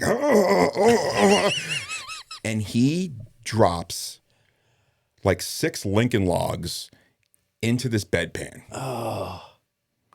And I'm like, yes. Like, you never think of narcotics. Like, you never think as a little boy growing up, TJ. Yeah. You know what I'm going to do one day? Yeah. I'm going to have a kid shit in my hands. Yeah. And I'm going to be happy about it. Oh, God, dude. It's terrible. So the nurse, we're all happy. You know, I'm like, all right, dude, come on. So now he's handcuffed. Oh, he's handcuffed to the bed too, by the way. Yeah. So they get it all out. They bring him up. My partner goes with him. They shoot another MRI. It's all out. Yeah. So now here's the issue. Oh, shit. I got to play poo stir fry. Yeah, so I go into soiled linens closet. And the nurse is like, what do you need? I was like a doctor. I was like, I need 2 tongue depressors. I need a mask. And I need a bottle of saline fluid with a squirt, like a sitz bath squirt thing. Yeah. So she's like, right away. So I go. Again, as a kid, you dream of this stuff. Yeah. You know, this is like. This is the job. Yeah. You know, like as a kid, you're like, I made it. Yeah. I made it. I made narcotics. I'm in Brookdale Hospital, Woodhull Hospital. So we go in, and here I am, as God is my witness, literally taking 2 tongue depressors. I have a mask on before it was cool to wear a mask. Human feces. And I'm literally picking through shit and flicking out like, whoop, there's one. And then there's one. Oh, God, dude, that's terrible. Yeah. I haven't had it that bad. Fuck. Yeah. So I'm like, all right. So the nurse comes in who's like not involved. She's just throwing out dirty linens. Yeah, she's walking in. She walks in. She's like, she walks out with the dirty linens. Like, I don't even want whatever the fuck's going on. I don't want nothing to do with it. That's so terrible. literally I come by. So my partner, JP, it was JP Jacquard. He's like, you get it? I'm like, I got it. And then here in this Ziploc bag, I have watery shitties twist of crack, like 22. So I'm like, got it. And I remember another guy, my boss, was like, you got it? All of it? I'm like, every single one, boss. And the undercover was like, all of it? I go back to the precinct. I was like, all of it? He's like, I got all of it. He's like silk? Oh, my God. They're like, brava, my friend. You are. They say you are terrible. A true. And we used to be called narco rangers. Yeah, like you are a true narco ranger. That's like you awful. are just to the. I was fucking to the core. So 2 days later, I got to go to grand jury. The kid gets remanded, of course. No, he gets ROR, released on his own recognizance. The judge is just like, dude, just get the fuck out of here. So I go to grand jury. I got to testify in the grand jury. So they're in, at the time, 16 was an adult in New York. Now I think it's like 48. So I go and go to Brooklyn Grand Jury and I'm just sitting there and, oh my God, this is going to be awesome. And you're in grand jury twice a week in narcotics. So he goes, I swear I told you, I told the whole thing. Undercover goes up, tells the whole story. Ghost tells the whole story. I tell the whole story. Now I got to tell the recovery. So I'm telling the story, and I'm watching this one jury, and there's 16 of them, and I'm watching this one jury, and she's doing this, like she's doing like the spin, and I thought she was gonna pass out, and the district attorney, the ADA, is like, she gets out, ma'am, are you? And she just like she pukes a good amount, like a good amount. God. Yeah, like there was Lucky Charms, like there it was. It was good. So she. And then the kicker in that was, so in Brooklyn, in the DA's and grand jury in Brooklyn Supreme Court, you step out once you're done with your story. You step out. The jurors can ask questions, but you can't be there for the questions.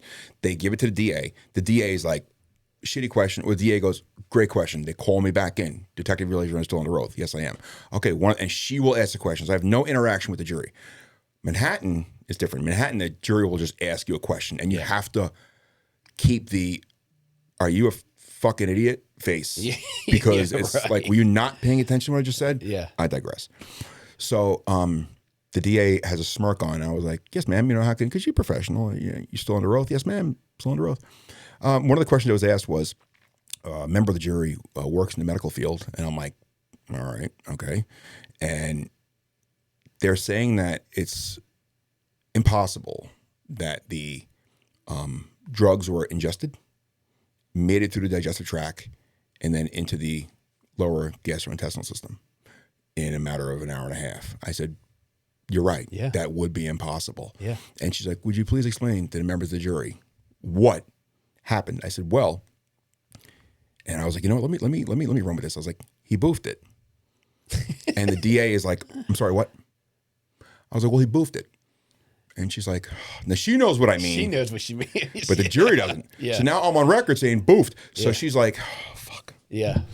"Detective, could you explain to the members of the jury and for the record, please, still under oath, what boofing is?" I was like, "Well, ma'am, when you secrete drugs, you can boof or you can cheek. Cheeking will start with junior varsity. Cheeking is when you just sort of put it in your butt cheeks and sort of squeeze it together. That's cheeking. It's aptly named." Yeah. And now the jury is like, "Why the fuck did we ask this guy back?" Like, oh my God.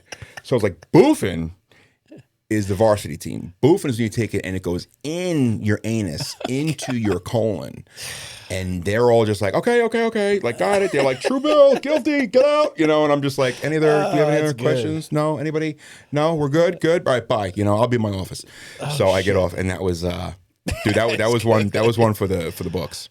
That's a good one, dude. Yeah, oh, God. But I've done some searches. I haven't had to get so far, but I had to dig it out with fucking... Oh, God. That's fucking bad, bro. Yeah. So, Jesus. I have a question. Can I pee? Is there like... Yeah, we'll take a quick break. Yeah. All right, we're rolling. We are back. Let's see. Where we left off with you pull some shit out of the ass. Yeah, pull some shit. That was a highlight of my career. Pull some dope out of the kid's ass. Yeah. Got it out of the hospital. Had your court case. Yep.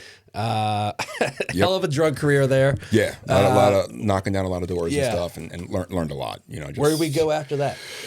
Finally, I escaped Organized Crime Control Bureau, and I by went choice. Yeah. Like time to move on. Yeah. Well, you couldn't get out. Like they held on to you because a lot of people at that point didn't want to go to narcotics because they knew like it was wild and guys are stuff also had happened like in the city. There was different shootings and stuff like that. Yeah. Questionable shootings and also legit shootings that the public didn't think were legit but were. So I put in for the detective squad and I waited about probably 2 years. Yeah. Is that a long wait? Yeah. I mean, it's typically a long wait. It is. The wheels, man, they turn real slow. Like, unless you got a phone call, like, you want to call up Uncle Chief. Yeah, right. Yeah, and he can snap his fingers and he can make it happen. But I had, like I said, I wasn't generational. I wasn't anybody, You're just waiting to see if it happens. Yeah. I was another schlep in line, Yeah. And finally I get the call, and they say, all right, you want to go to the squad. Now, the squad, whenever somebody on the job says, at least in the NYPD, the squad, it's always the precinct detective squad. Okay. PDU, PDS, precinct detective unit, precinct detective squad. It is, each precinct has its own detective squad. And now a lot of people say like, oh, I was a homicide detective. Well, we all were. Like if you worked in a precinct detective squad, you were a homicide detective because you handled the homicides.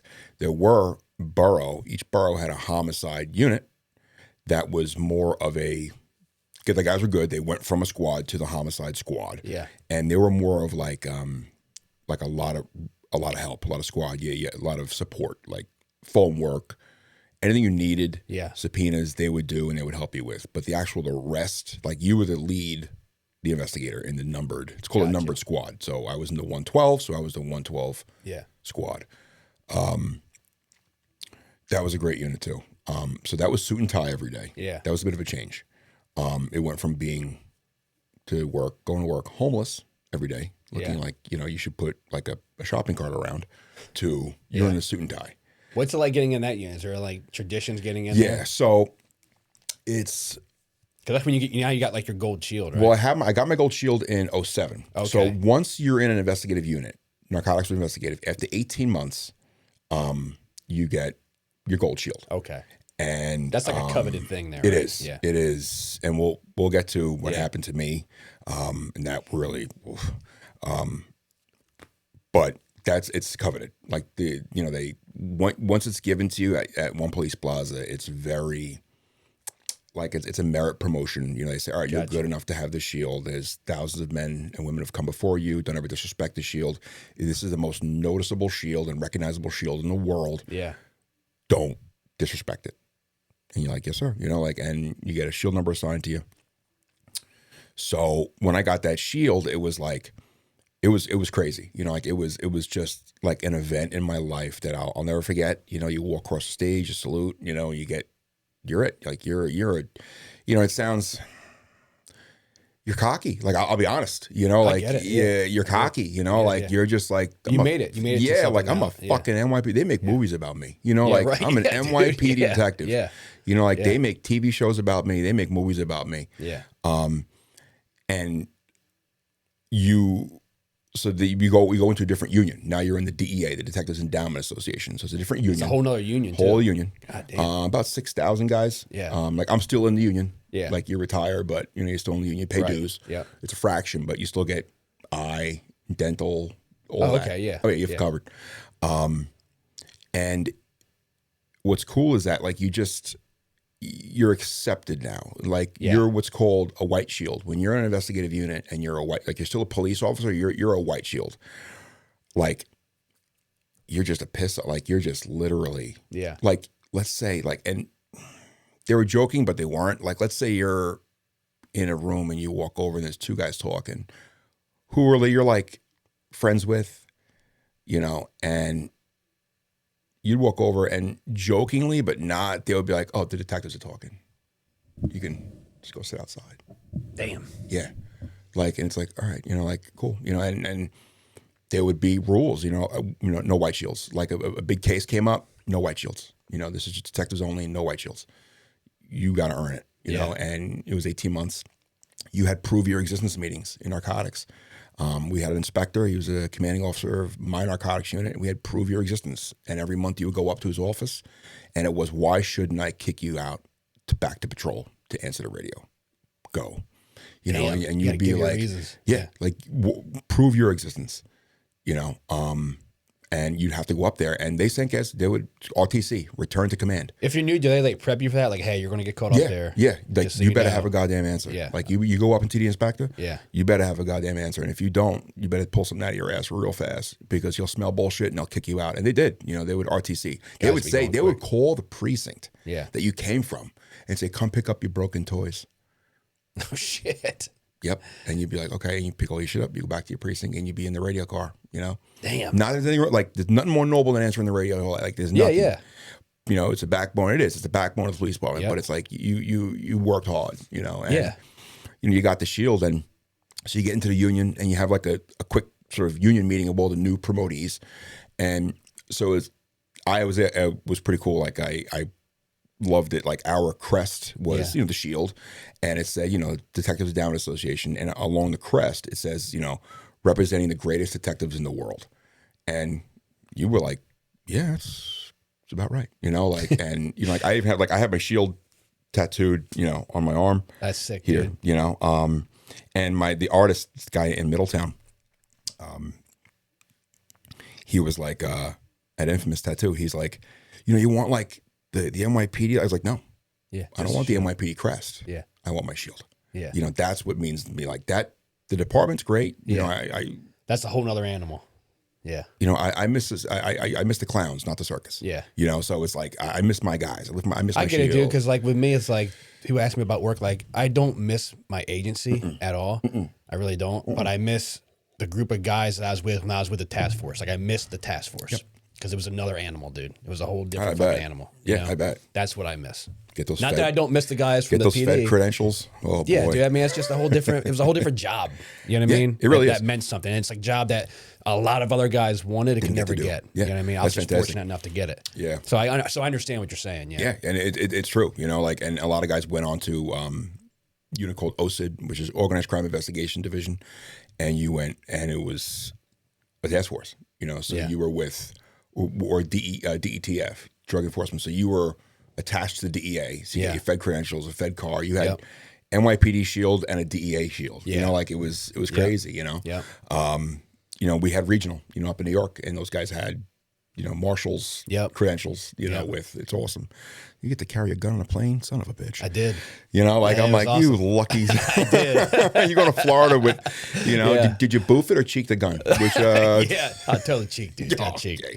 Well, the Glock 26. Anyway, the car K9 was pretty small, but went to the squad and it was suit and tie. And what was great is that, and I didn't put in for it. Yeah, I didn't put in for it. They were like, the 112 needs a guy. You're going to 112. Where the fuck is the 112? Yeah. Because all I knew was Brooklyn North. All I knew was... That's where you'd always been. Brooklyn. Yeah. Queens. Like, what the fuck? Okay. You know, I go, all right, let's get a map and we'll find out where the 112 is. Yeah. It's Forest Hills, Queens. Now, Forest Hills, Queens is probably, besides maybe Bayside and like Douglaston, probably one of the most affluent neighborhoods in Queens, if not the city, aside from like the Upper West Side and stuff like that. Yeah. And I remember walking to the office, and a couple guys pick their heads up, look at me, and, you know, give them the head flick. I'm the new guy, but I have my shield. So, and they were like, "Where'd you come from?" I'm like, "Brooklyn North Narcotics," and they were just like, "All right, you're good." Like it was just once you say where you worked, and you had your shield, you're good. Yeah, like you're good. Go find a desk. You're good. Like if I was a white shield, they would like, "Get the fuck out of here! Get out of here!" Yeah, you don't want to look at your face. You're ugly. Get the fuck out of here! And like they would literally just throw guys out. Don't come back in 2 days. Yeah. Okay. You know. Yeah. Get the fuck out. Just to fuck with you because you are. I don't want to look at your face. Just go hide. Yeah. I don't look at your face. So, but I walked in. I was like, they knew I was coming. So they're like, "Who's this guy?" They look you up. They make phone calls. Oh yeah. It's like the mob, dude. Like it really is. Yeah. They call it. What's this? It's a 30,000 man agency. Yeah. It's they call up. Yeah. They call up. Like, what's this guy's deal? Is he a rat? Does he fuck? Like, and listen, if there's corruption, of course, but it's like, is this guy a bitch? Is he going to complain? What's his deal? You know, the stuff that should be asked. Yeah. Yeah. And and by the grace of God, you know, I got in with the right people when I was young in my career, and I learned the ropes. And he's good people. The thing was a gentleman. Yeah. That was the thing. If you were called a gentleman, you know, then you're good to go. Like, all right, he's a gentleman. All right, cool. And that was it. That's all you got to hear. He's a gentleman. All right, cool. Come on in. And that was one of the tradition things. I don't know where that came from. Don't know. Yeah. So we go and I just thought of some funny story that I forgot. I told you at the end of my career, but it is fucking funny. This poor girl in the academy who I forgot about, and I just saw her like literally 2 days before I walked out. Anyway, I go and they're like suit and tie, and I asked the guys, I'm like, you know, what's the precinct like here? Like, what's the command like? Yeah. They're like, well, you're gonna eat really well, and I'm like food? Eat food? I'm like, there's no like China Rican place, so there's no. Yeah. It's Puerto Rican selling Chinese food in like Bushwick. I go, they're like, no, God, there's like unbelievable pizza here. There's this, that. There's Nico's. There's Uncle Vinny's. There's Greek. There's Vietnamese. And I'm like, you're like, where the fuck am I? They're like, you know where you are. Like, you're in Forest Hills, Queens. And I'm like, oh, when was the last shooting? They or what? I'm like, your last shooting? Like, was it last night? Was it this morning? They're like, we haven't had a shooting in 3 years. It was an accident. It was like Axel Foley walking into Beverly Hills PD. Yeah. They were like, shooting. They're like, Jesus Christ. They're like, where are you from? I was like, Brooklyn North. They're like, Bobby, come here, sit down. They're like, sit on Uncle Ray's lap. Ray Russo was my partner. Sit on Uncle Ray's lap. Come here, I'm going to tell you a story. You know, like, no, we don't. They're like, what did he? I'll never forget. This guy John Spaccaforno was in the office, and he goes, "See these hands?" And I'm like, "Yeah." He's like, "These hands are moisturized. These hands play golf. These hands." And I'm like, because mine are all like stunted and broken and these guys got it cushy. Yeah. They're like, these hands, they don't. They're like, we get there, everybody's fucked up and dead already. Like, we don't get involved. We don't pause it. It's just paperwork. Yeah. Get it done with. We just do the investigations. And I'm like, all right, cool. So you just learn that too. And there's no training for the squad. It's just, what do I do? And just interviewing people. And I was good with communications and talking to people. And you're just going through the motions, what happened. And when I tell you, it was like a lot of property crimes, burglaries. Yeah. But then, like, if there was something crazy, I was it. Like, for some referees, and no, like you're in the rotation. Like, you're what's called up. Gotcha. Meaning, it's a rotation. Like, if you got, say, 4 guys in the office, which is not a lot, but in our squad, we didn't need that many guys because Yeah. nothing's going on. You know, if we had like a homicide, like I was on HBO did a special on one of my homicides. It was actually an attempted homicide. It was a poisoning case. And they're like, "Yep, you're up." And they would look at the sheet, like who's up in the sheets, because it was a clipboard. Yeah. And it's like, all right, Webb, you had this. Russo, you had that. Rodgers, you're up. This is yours. Like, okay, you go out. If it's a live case, we have to go out. 9 times out of 10, you would just, all right, put me down as notified, and we'll investigate it in the morning. Yeah. It's great. You know, it was just, but there was tradition. Like there was, we had there was a case in Queens South. Oh God, what the fuck, Carano? Was a girl? I forget. It's awful. I forget this girl's name. Ripped off the street. Beautiful girl. Ripped off the street and just. I wasn't at the autopsy, but anything that could have been horrifically done without getting into it, was done to this girl, and she was murdered. God. I mean, and it was when I tell you front page for like 4 days, and the city, if something for 4 days of front page, ooh, besides the Trade Center, you know, this was like 4 straight days front page of Post, the News, Times, and Miguel. What was his name? Miguel. He was a homicide boss at the time. He was in the homicide squad, sergeant. He's out at this case. They have set up a THV. The FBI is down there now. Her body was found in protected marshland. So we just were like, we got to do an evidence search. We're just going to cut all this down. EPA was like, the fuck you are. No shit. Yeah. We're like, what? But because it's protected? Protected. It's like wildlife protected. Birds. Fuck, I don't know. Like, you know, what the fuck? There's nesting niddle tit birds in there. You're like, there's a fucking body out here. We just pulled a fucking body out of there. Yeah. And there's a condom. There's something. There's a cigarette butt. Something in there. Yeah. No. So the FBI came in like, and this is when drones were kind of like a new thing. The FBI was like, we have this thing called a drone. And we're like, what is that? Yeah. You know, that's like Star Wars shit. Yeah. They're like, we can fly a drone and actually do an evidence search with the drone without disrupting. So he's out at the scene. And when I tell you he's out at the scene, there's a THV, a temporary headquarters vehicle. It's like Cousin Eddie's RV from Christmas Vacation. Yeah. But it says NYPD on it. It's got lights. And you can run a command center out of it. I mean, they're nice. Yeah, It's got, you know, command center. You can run everything out of it. It's a mobile precinct. Yeah. He's there for no shit 4 days. As God is my witness. Damn. 4 days out at this scene. Because now there's press. All the satellite trucks are up. Yeah. It is bad. You guys got to have some answers. And so Chief Boyce is what's called the Chief of D's, Chief of Detectives. As far as we're concerned, that's a police commissioner. Like, don't get me wrong. You know, at the time, it was probably Bratton. But the Chief of D's, that is your God. That's your chief. That's my chief. Yeah. Because it's such a big agency. Yeah. It's like, that is your God. Yeah. If that man says, take a dump in your hand and do Picasso on the wall. You do it. Yeah. You're doing it. Yeah. And if you don't, okay. It's a mob. You're going to get rubbed out. Yeah. Yeah. So he's out of the scene, not the Chief of D's. Chief of D's is monitoring this, and they were like, lock this fucking guy up yesterday. I want this case closed yesterday. So he's out at the scene, the boss, and he has his 3 days. He's in a suit and tie, same suit and tie. And he has his tie undone, and he has it sort of like wrapped, like not knotted, but like now it's sort of his collar's open. Yeah. And he has it just draping down. Jacket. It's July. It's 104 degrees. And he's got it, and he's in the marsh. And he's got it draped. He goes back to his command, which is next to my office. Phone call. Chief of D's wants you. And he's like, yeah, sure, no problem. They had snapped a picture of him, and it was on the front page of him like at the crime scene, like recovering. The body's already gone. He's recovering something, and he had his tie not done. Oh, shit. Chief Boyce says to him, you ever fucking step out of your office looking like that, you will be pushing a radio call for the rest of your fucking life. Do you understand me, Sergeant? And Damn. He's like, yes, sir. And he didn't even say, but Chief, I was there for 3, you know. Yeah, didn't matter. Do you understand me, Sergeant? Yes, sir. Don't you ever. He's like, we have a tradition and an image to uphold. And you just took a shit all over it. He didn't. I mean, yeah. Dude, Come on. He was there for 3 fucking days. 3 days. He was representing pretty well. You ever fucking do that again, I swear to Christ. And he would. Like, he'd be like, I don't care how much of a stud you are, you're gone. Like, just don't fuck it up. Yeah. So it was very big with tradition and don't disrespect. This is who we are.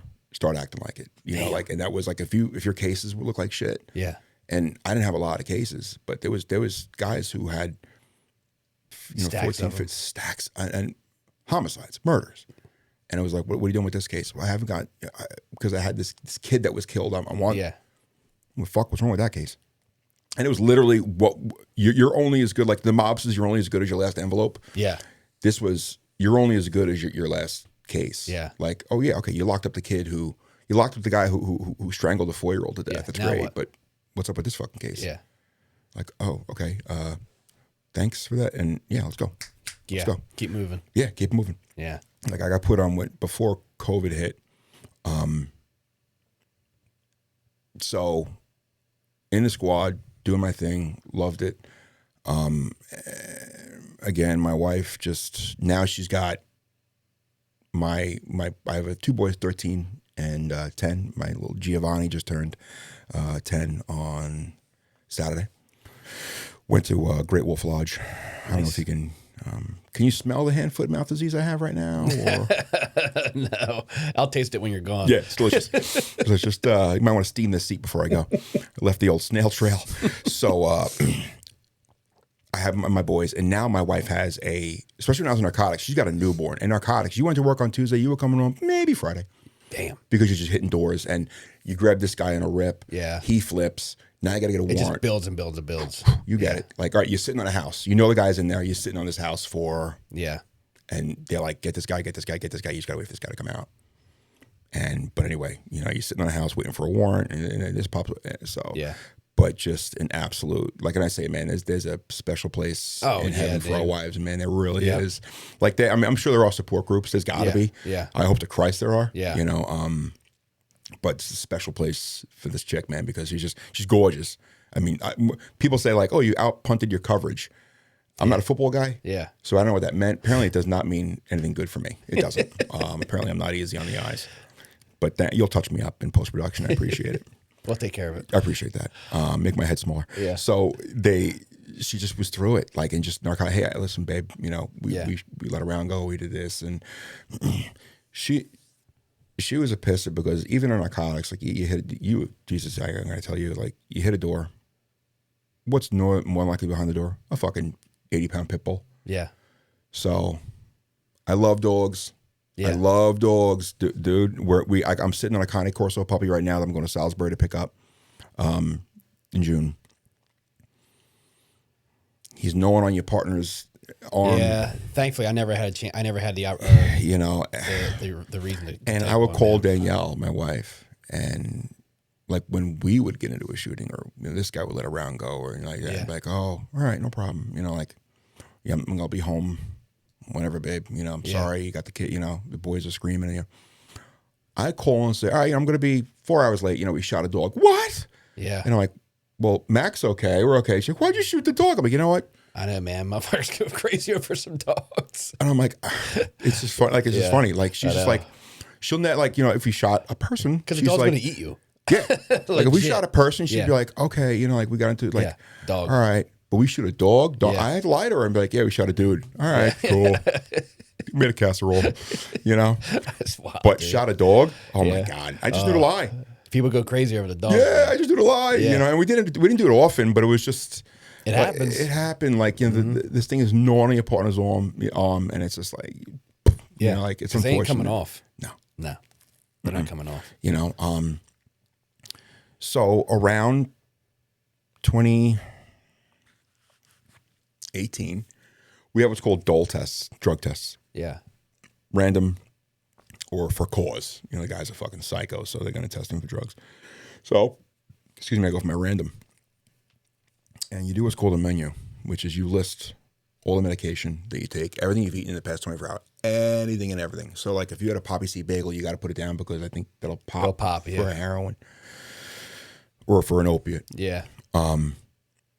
So for the past 3 years prior to that, I was having some pretty crazy anxiety issues. And I finally went to the doctor, and she's like, all right, you know, we're gonna put you on Lexapro, 10 milligrams, which I learned is like fucking taking aspirin. You know, like it's a very low dose. It's not a benzo. Not that, you know, benzos are bad. They're definitely helpful. So I go, and like the past 10 drug tests I've taken with the NYPD, I've written, you know, Lexapro, and I took Advil yesterday, and I had a bagel this morning, and never an issue. Yeah. Minutes before my boss calls me, I'll never forget, I'm off duty, and I'm at swimming lessons with my big guy, KJ, which is 13, kid's an awesome, kid's an animal. And it's my boss. He's like, hey, I got a telephone message log here for you. You got to go to Left Rack. Left Rack is like the medical division of the NYPD. It's in Queens. It's in Corona. It's 5 minutes from my precinct. So I'm like, when? They're like, oh, just next report. You know, UTO, which is upon turnout. The second you start your tour, grab the keys to a car. Yeah. Sure. I said, okay. I said, we're in Left Rack. And he's like, and this is pause. And I'm like, where, Billy? My boss. Now, another thing. Billy, my sergeant was Billy Eisner, retired, moved down to Florida, which is heaven's waiting room. Yeah. And I go, I call him Billy on the phone, and in the office I can call him Billy. Out in the street, the second you cross the threshold of the door of your office, is sergeant. Yeah. You would never, like, it's just the thing. I get it. Never. Like, if hey, Billy, in the street, now you're done. You just call me? Yeah. I just had beers and dinner with him the night before with his wife and kids. Yeah. But I call him Billy. Done. Yeah. Anyway, so I go, Billy, what's up? He's like, 16th floor, which is psych services. So I go, Billy, did you? He's like, no, I didn't. I was like, Billy, I know I'm nutty in the office, and you know, I piss in the garbage cans and stuff like that, and do all sorts of weird shit, but I never. He's like, no, bro. He's like, I have no idea. That's it. That's all it says here, 16th floor. Yeah. So I call. They're not gonna tell me shit over the phone. Yeah. And I'm like, hey, what's up? Detective Rodgers, 112 Squad. Yeah. Yeah, come on in. And I'm like, all right. I'd be like, I'm just going now. Fuck it. I waited, and I had my boy with me because it was like a Tuesday because I was off. You rotate days off. It was like a Tuesday. So my wife's at work. I got the boys. I'm like, wait. So now, like, it was like the longest 2 days of my life. I go in, I go there, and I see the job, the shrink. Psychologist. I sit down in her office. Now I'm looking around, and I'd never been on the 16th floor. I'm looking around. I was like, this is where the fucking lunatics are. It's like, you know, I mean, it is, but it's not, you know. Yeah, I get it. Walk around, and there's the counseling unit, and, you know, nobody's like doing like the Thorazine shuffle, but it's like, everybody's all got empty holsters, you know, like they're all. Yeah. So I'm like, fuck. So she's like, hi, I'm nice to meet you. And I'm like this the whole fucking time. I'm like, what's up? What? Yeah. And she's just like, well, your dole test. And I'm thinking, did I fail my, like, did they test the wrong piss and hair? Like, what the fuck? So she's like, you know, you put on your menu. And I'm like, She's like, you take Lexapro. And I'm like, yeah, 10 milligrams. So I was like, it's right there on the paper. She's like, yeah. And I'm like, like what? She's like, well, we have a program now. And right fucking then, I was like, here we go. I was like, you motherfuckers. She's like, right now, we're just kind of taking guys back and da-da-da-da. And we're going to just kind of take a look at you guys and make sure that everything's okay. And I'm like, now here's the thing. I can't lose my shit. I can't do any type of like, what do you mean? It's going to look bad on you. Because she'll hit the buzzer. Yeah. And the orderlies with the straitjacket will come. Done. And you are done. IO9, it's called. IO9, psyched, done. So I'm like, now I'm just like this in the chair. Yeah, you got to play it cool. You have to. Because you are, when I say they have you by literally the balls. Yeah. So I'm like, okay. And she's like, and I see a dude walking, pacing back and forth. Just waiting. Yeah. I'm like, I got you, motherfucker. And I see a lieutenant shield. And I'm like, it is a no firearm policy. TJ, I'm trying to like sort of like, not muster the words, but trying to like put it, like paint that picture of how I felt. And I had never disliked the department until that very second, because I was literally in my head going, you motherfuckers. I was like, here I am. Mm-hmm.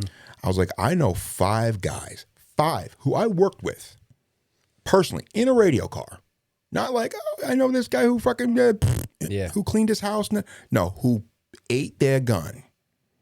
Here I am, putting a lid on it, getting control of it, embracing it, taking the stigma out of it, trying to at least. Yeah. Nobody knows. I didn't tell anybody. Now it's out. Yeah. But anyway, so the second she says that, the lieutenant comes in. He's like, "Hi, detective." I'm like, "Hey, Lou, how you doing?" I knew it. So I'm like, "Okay." He's like, "Do you have your firearm?" I was like, "I do." He's like, "I need you to draw on percent." So firearm out, give it to him. And she goes, "And your shield." They took your fucking badge too, dude.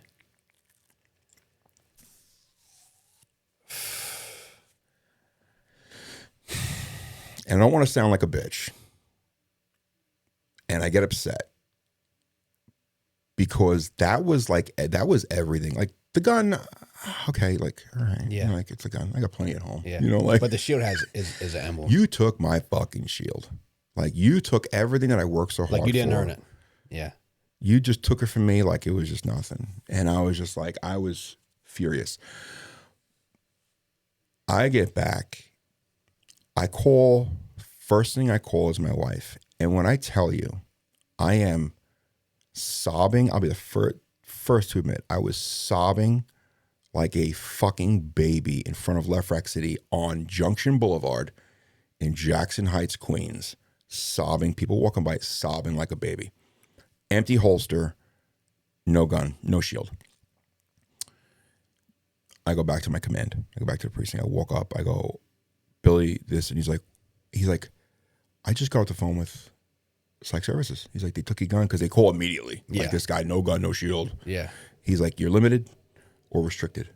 There's full duty, limited duty, restricted duty. I think I was restricted, which means no overtime. But yeah. I was like, now you can fuck all the way. You can fuck all the way off, come back, and then go fuck yourself again. Yeah. Because I was like, you're not taking overtime. So my boss, Billy Eisner, sergeant, fought tooth and nail. He's like, no, he's gonna make overtime. You did this to him. This is your choice. He didn't fuck up. Yeah. So my captain went to bat. It went up the rank. And they were like, all right, he can make overtime. So anyway, my captain comes in, Timmy Brown, aces, Marine vet. Comes in, he's like, "What?" He's like, "I just got the call." Like now, it's like it gets sent out. Wildfire, to all the bosses in my bureau. He's like, "Silk, what the fuck?" And I told him, and he's like, "All right." And I had to tell everybody in the office, "Listen, I take Lexapro," and they were all like, "Really?" You know, like it was kind of like everybody was cool. Yeah, but it was like, "All right, you okay, bud? You okay?" I'm like, "Yeah, I'm fucking fine." I was like, "I'm fine because of it." You know, like right. I was fine. Yeah, I was fine. Yeah, you know, and. I was, dude, I was, and Billy, my boss, is like, "I'm on Lexapro too." And I'm like, "Oh shit. Don't fucking tell him." You know what I learned? I'll be honest with you, teacher. You know what I learned? Lie. I learned to lie. I was like, from now on, I was like, I'm never, and I'll get to the end of it eventually. Because they asked me, like, at the end, like, "Oh, I learned to lie." Yeah. I was like, well, you people did. You taught me that taking care of myself mentally and then being honest about it. Fuck me. I was like, so I'm going to lie. That's fucking wild, dude. I'm going to lie. I was like, I'm going to be taking probably more stuff and different stuff and titrated doses and stuff like that. I'm going to say I took an Advil yesterday. I'm going to lie. Because you can't piss test me for it. That's fucking wild. Yeah. Well, I was like, no. I was like, are we done? And I felt she was doing her job. She's a psychologist. She's doing her job. Yeah. I'm like, are we done? And she's like, yeah. I was like, I'm out. And I walked out. And then that's when I went and I was just, dude, I was so pissed. I came home. I can't remember the last time I cried like that. And my wife, man, was just like, she get it, but she couldn't get it. She's like, I don't understand. How could they do that? I was like, they just can't. Like, they can do whatever the fuck they want. They could do whatever. This is the New York City Police Department. I'm a number. How long had you been on it? 16 years, 17 years. Oh, you've been on it that long? So since like near the beginning. The Lexapro? Yeah. 2010, 6 years. 6 years on that. 7 years. Okay. Never moved up. I took 10 milligrams. When I went to my doctor who prescribed it. Yeah. So what the job wanted to do, which I found out, it was a CYA thing. Yeah. They gave me, I go, and every week I have to go to Psych Services like a fucking doot. Walk upstairs, push the button like a jerk off. Everybody looks at you like, oh, Yeah. You know, and you're just like, walk in, how you doing? And you're like, I'm fine. He's like, okay, yep, great. It's really awesome. And she's like, I know. I was like, the last meeting I go, you don't know. Yeah. I was like, you don't know. I was like, I understand you have a job to do, and I completely understand it. I completely understand it. Yeah. Don't sit here and tell me you fucking understand. You don't know. I was like, did somebody rip literally like your license off the wall? Yeah. You can't practice psychology anymore. Yeah. Then don't talk to me. Yeah. Because I really feel like half of my identity was ripped out of my fucking skin. Yeah. Because that was it. I was it. Like, you get it. Like, you understand. Like, it's one of many few jobs that you become it. Like, it becomes you. Like, that's why transition is so hard afterwards. Oh, don't get me started with that, dude. We'll be here till fucking you and me Thursday. We'll be here Thursday. Yeah. So I go, I'll be blowing up an arrow bed in the corner. You know, like I said, it's the only job where like maybe like law enforcement, FD, fire department, where it becomes your identity. Yeah. It's a culture. It becomes your identity. It is quite literally who you are. It is, yeah. When you get introduced to people like that, like, oh, that's Kevin, he's a cop.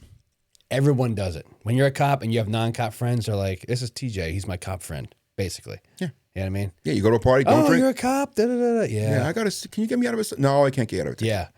This cop pulled me over one time. Yeah, you probably deserved it. Yeah. Yeah. You know? It wasn't me. I swear to God. It wasn't me. Swear to God, I had it boofed, not cheeked. You know, but like that is it. Like, you go to your non-cop friends, and that's why sometimes it's just easier to just hang out with the cops. Like, I know it sounds stupid, that's but why it's like that's what we do. we sort of, you know, gravitate Stick to to each ourselves, other. yeah. You know, you can just look at each other. You're on an airplane, you're like, mm-hmm. Yep. When fucking know when this dude gets up, take over the plane. Yeah. I'm gonna saw his head off, and you fucking bite him in the dick. You know, I'll bite him in the dick. That's my thing. You know, so it was awful. Like, it was just absolutely and utterly, truly awful. How long did that go on for? That was on for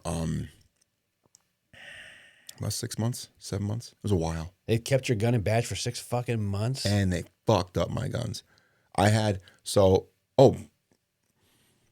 duty captain. So every you have what's called a duty captain, which is 24/7. There's somebody assigned to as a captain in case somebody lets a round go. There's always an executive boss, captain or above, who can respond and take control of the scene. The duty captain, they said, I told Billy, I was like, I gotta go home. You know, he's like, oh, dude, yeah, go home.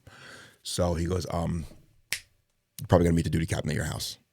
And I'm like, all right. Duty captain comes, and he has your 10 card, and he's got all your guns that you own. When you buy a pistol, Your personal weapons. you have to list it on your 10 card. So, great dude. And they just started this program.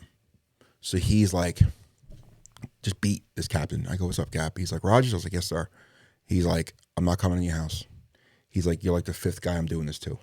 He goes, off the record, he goes, I think this is the most fucking horrific shit they're doing to you guys. And I'll deny it if somebody asks me I said this to you.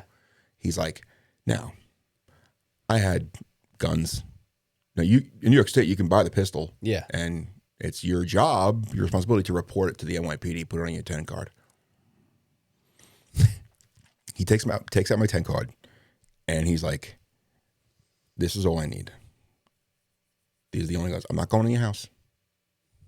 He goes, are you thinking of hurting yourself? I was like, no. Like, that's why I'm on. Like, you know, I'm like, he's like, this is all I need. See this gun and that gun and that gun? I was like, I do.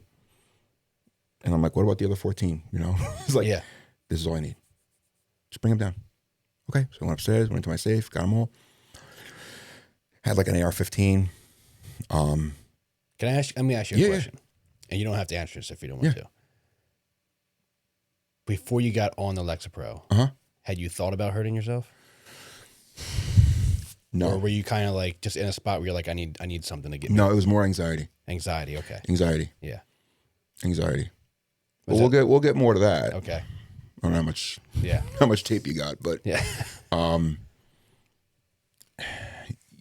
we'll definitely the transition period. Gotcha. I know exactly what you're saying. Yeah, it was rough. So they take the guns that were on your card. They take everything, and when I tell you, like, they give it to, I give it to them. I give it like, and I was like I guess my OCD or whatever you want to call it. Like, I had still the original boxes, like the Glock, like Tupperware box, you know, like the plastic one. Yeah. Like Tupperware now, it's nice, it snaps and shit. Yeah, They just give you, it was literally Tupperware. Yeah. Give them that. all of it. Yeah. They were the Tupperware. Like the plaid. They like the It whole was thing Tupperware. popped on. It was I'm terrible. like, really? They I were was like, this is a terrible, gun. I was like, this isn't a friggin' casserole. They you were know, terrible. like, Yeah. it's like, Now they have the ones with the locks. Yeah, it's a on, lock. It's like Jesus Christ. They used to be lock. awful. Yeah. Yeah, fucking Austrians. So I go, cheap pricks. So I go, I give it to him. He puts it in his trunk. He's like, all right, you know, here's like a receipt. You know, he gives you a receipt. Now it has to get what's called vouchered. He's got to go back to medical division and voucher them, invoice them. Yeah. Whoever does it, when I get the guns back, it's when I tell you it's in a clear garbage bag, as God is my witness, just with a seal on it. This prick was so fucking lazy. Whoever it was, the cop, it wasn't the captain doing it. The cop didn't want to do like each individual itemized firearms. So he just put like bag o' guns and just put like a seal, like a lead seal on it. We called it a peddler seal. Yeah. In like a garbage bag. And we're like, there you go. One guy wanted to sue the department because he was furious. He had I wasn't really a gun collector. I mean, he had a gorgeous, like an original, like Colt 1911. Gorgeous. He got it back. There was the wood, has like the wood grip. Yep. Huge gouge. Fucked it all up. In the wood. Oh, it was like walnut, man. gorgeous. Dude, he lost. I said, bro, because you're in psych, so they'll fucking send you right back. They'll send you to Bellevue, you know? Fuck. Yeah, fucked his gun up. Fucked up his receiver, scratched it. Like, it looks like somebody dragged it, but like, everybody's like, did you drag it behind the car on the way back to like you dragging a yo-yo down the street? Fucking inconsiderate, dude. Like, you prick. That's Anyway, fucked up. so yeah, that was bad. That was real bad. So my last visit to the psychologist, she slides just a piece of paper over it, and it's got the city of New York, you know, crest on it. Yeah. Police Department, city of New York, and it says, you know, I, doctor, with a blank, and and it's all swear that this patient is under my care. I prescribe him blank medication of blank dosage. I haven't had to titrate the dose. At no point is he a danger to himself. So they just put it on the doctor. Yeah. My personal doctor. So I go back to my personal doctor with this thing in my hand. And Farzana Aziz. CYA. That's all it is. That's all it is. Farzana Aziz. Yeah. Farzana Aziz was the name of this doctor. She gets it. She goes, what's this? I was like, you know, I took mine. She goes, they what? I was like, they took my guns. She goes, why? And I was like, doc, I'd rather not. I really don't want to get, you know. And she's just like, do you know how many cops that come in here? Yeah, all of them. That I prescribe way heavier shit. Yeah. She goes, and she said to me, she's like, she goes, Kevin, this is like aspirin. This is 10 milligrams of Lexapro. Yeah. This is fucking aspirin I'm giving you. She goes, okay. She picks up her phone right there in the examination room. I'm sitting there sweating my nuts off on the paper shit. She picks the phone. The psychologist actually answers the phone. It's like, it must have just happened. Yeah. She's like, and she was nice. I said, listen to me, don't be a fucking bitch. Yeah. You know? Don't get me fucked up. Yeah. So she's like, hi, Farzana. She's like, well, I'm looking at this paper, my patient. What is this? And I can hear this chick humming over the phone. She's like, why did you think this was a good? She said, well, it wasn't my idea. And I was, you know, these are orders. And I'm like, damn, there was a lot of that at Nuremberg, you know? And she's like, she's like, well, I'm just orders. And she's like, I understand because, why? She's like, you know what? We're done. This is what you want filled out. He gets his guns back. Signs it. She goes, yeah. She's like, I'm so sorry. I was like, doc, I was like, don't, please. Yeah, I was like, your you fault. helped me. Yeah, you ain't saved her me fault. by Yeah. giving me this shit. Don't. I went back. Dude. I handed him it. And of course, it's 49. It's called the UF 49. It's a form, Uniform Forces number 49. It's like any city cop listening to will be like, oh God. Yeah. But it's a thing that's typed out and it has to get endorsed and up the rank. So it goes from the sergeant to the lieutenant to the captain to the 2-star. Like, so I don't get my guns back right then. Yeah. No. You'll wait another month. Yeah, it'll take a while. So everybody, this guy's on vacation. Yeah. So the inspector's out, line of duty, and and finally, and I go back and I get my guns back. And I remember I took a picture. I'll send it to you. I took a picture in front of One Police Plaza of my shield. Now, and I'll know this shield story from narcotics. I take a picture of my shield, just my shield. It wasn't in like the holder. It was just my shield. Just the shield Just itself. it. Yeah. If you ever tell an NYPD cop, an NYPD cop ever calls it a badge, he's not an NYPD cop. Yeah. See, we call them badges down here. I know. Yeah. I know. I got used to that. Yeah. So it's a shield. Yeah. And they tell you that in the academy. Yeah. Don't ever fucking call it a shield. Don't ever call it a badge. Because the shield protects. Don't ever call it a badge. Yeah. And I'm like, okay, Jesus Christ, okay. That was like day one. Yeah. That's why it's called Gun and Shield Day. The shield and ID desk, like where you get everything. Shield. So I get my shield, I take a picture of it, and I send it to my wife. And this is 2017. And I'll never forget. Like, I'm sorry, dude. No, you're good, man. She writes back, like, should I take a picture of it? And then she just writes back. She hearts it, like she likes it. And she said, right back in its rightful owner's hands. You know, and I was just like, this woman has been through, like, and just at any point, she could have just been like, oh, I didn't sign up for this shit. Yeah. I did not sign up for this. I didn't sign up for his asshole friends. I didn't sign up for these fucking hours. Like, these kids haven't seen their father in a week. Yeah. I'm sitting here breastfeeding one kid and you know, like, I didn't sign up for this.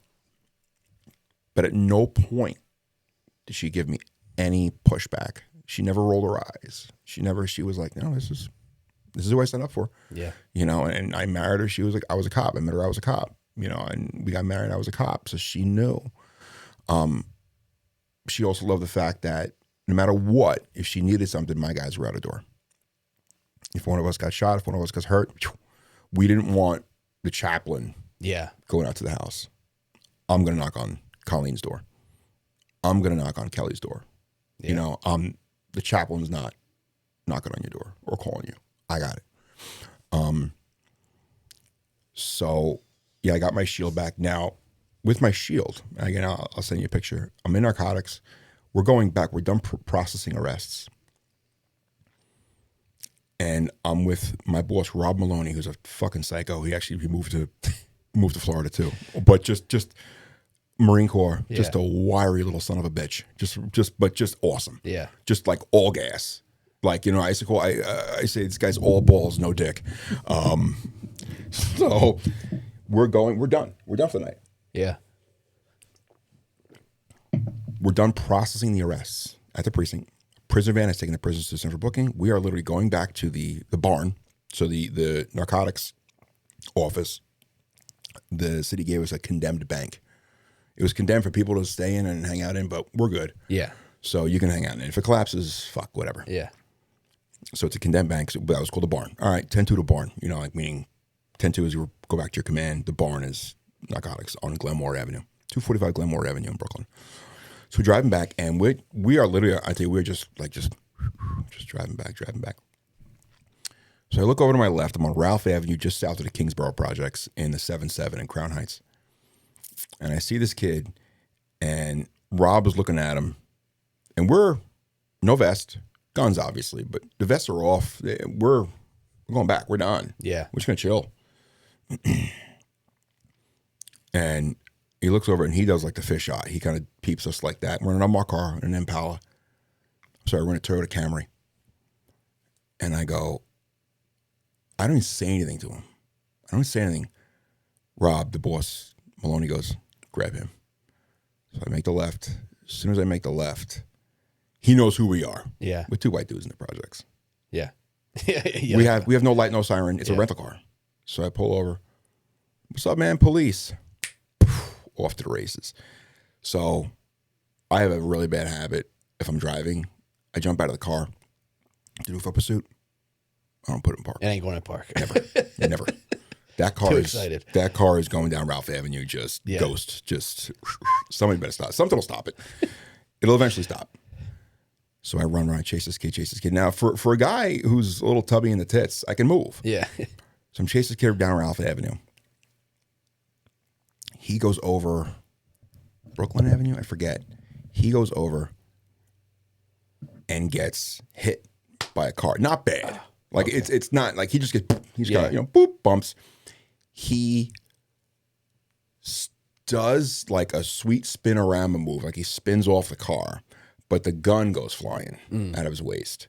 So as this thing goes flying, I could see it. It's 3:00 in the morning. I could see it like in the street lights. Like, Rob's behind me. He's trying to stop the car because he's now jumped over the console and is now with his hands and feet trying to at least put the car in park. Yeah. He does. So he's behind me. He's quick. He's behind me. And I'm like, Rob, grab the gun, because I don't want the gun to do the Brooklyn bounce. Yeah. Like there's a gun on the floor and somebody's going to take it. So boom, the car hits. So the guy's driving, he hits the kid. Now in Brooklyn, if you hit somebody, I mean, stop, don't stop. It's your choice. Yeah. So hits the kid. He rolls over the hood. Gun goes falling. He keeps going. The guy's watching the kid. He doesn't see me behind him, chasing him. So he goes, all good. So he goes, boom, and nails me. Oh, shit. So now I always have my shield on my hip. Never had my shield around my neck. I didn't want to get choked, unless it was consensual. Yeah. Or my safe word was harder. Yeah. So I had my shield on my hip so that if I ever like pulled my shirt up and people saw the gun, like if we're getting food, like yeah, right, they see the shield. Yeah. You know? So bam, I get nailed by this car. This guy, it's a Lexus, like the Lexus SUV. So he starts to go and he nails me.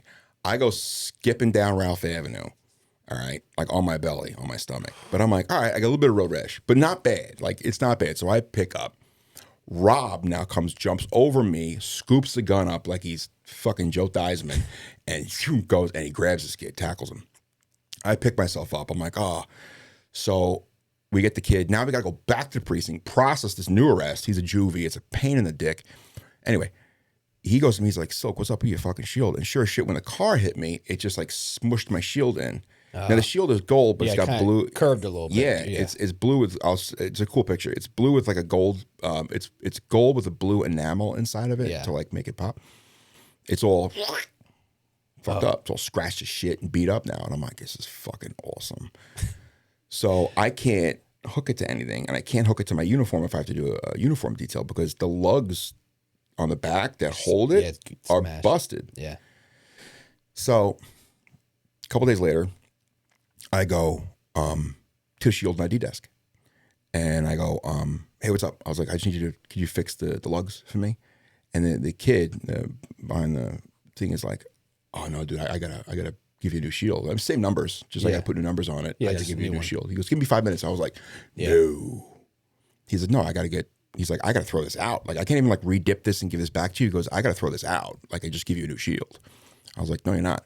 I ended up paying like $100. I took it to a jeweler. Yeah. And the jeweler did some jeweler trickery and welded it back together. And I wore that until I retired. No shit. And my shield, I'll send you a picture of it. It's a bet. Like, and when I say the reason I'm getting to it, do you have a retirement shield too? Nope. Too? That's just that one. It's the NYPD has it.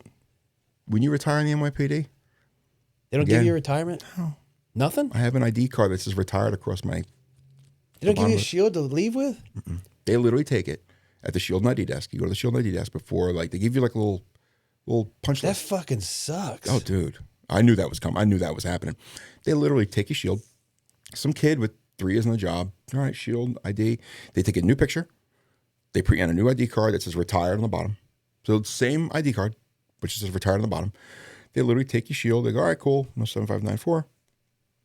Tink. And you can hear it clink in like a shoebox with 15, 20 other shields of guys that just retired right before I did. Tink. And I remember the kid sitting there, he's writing down. And it's one of those like half doors. Yeah. Like he's in door with like a half door. I'm like Mr. Ed, like the knob's right there. Yeah. And he's sitting there, he's writing. And I remember him like writing, and I'm sitting there. He's still writing. And he stops, he looks up, he's like, "You need anything?" And I'm like, "Well, like what?" He's like, "You're done." Like, you're done. Get out of here. Yeah, go home. And I have my civilian ID badge. Like I have my little ID card. That's it. He's like, "Yeah, you're done." I was like, where do I go? He's like, "Home." That's wild. Just go home. That's all they give you guys? That's it. Just the ID card. That's crazy. Yeah, you get I'm sure you get like a plaque or something, yeah. The guys in your command will. But fuck all that. You don't keep your fucking shield, dude. The shield that's in my like little shadow box that the guys made for me, like as a retirement gift, is just like a dupe. I mean, it looks like it. You couldn't tell them apart, but man, that's we get a shield when we retire. It says retired on it. No. I even got lucky. I got lucky on mine because when I retired, I had a captain at the time who was really fucking good to me because I retired on medical. Yeah. And they gave me a shield when I retired, and they gave me a gold one. Oh, that's awesome. It's fucking badass because it's only for administration. So really, yeah, I have to be the only one that retired with a gold badge, outside of chief, lieutenant, and captain. Yeah, it's pretty badass. That's pretty cool though. I have bosses like that take care of you. That's fucking wild, dude. They don't give you guys that shit. Damn. You have a duplicate that you make yourself. You can get one made or something, yeah, but you don't get to keep your original. I was pissed and that's why I took like a shit ton of pictures with it. Did you get a duplicate made? Did you get a duplicate made? No. You didn't get one made? No. I have one in a shadow box, like my little, hey, congratulations, Dr. Rodgers, from your friends, the 112 squad. Or happy So the one that was all done up and you loved, you had to give that back? Give it back. Fuck. And the guy took it of me, the kid took it of me, and we were just like, ping, and you heard it hit with like a shit ton of other shields in there. Just that's a sound I would probably never forget. Oh, I can still hear it. Dude. Off to his right. Ping. And I'm like, He's like, you're done. You're done. That's it. You're done. When did you know it was time to retire? What pushed you to that? Things started to change with the riots. Oh. Did I say riots? Yeah. I meant peaceful protests. Riots. My goodness. Yeah. I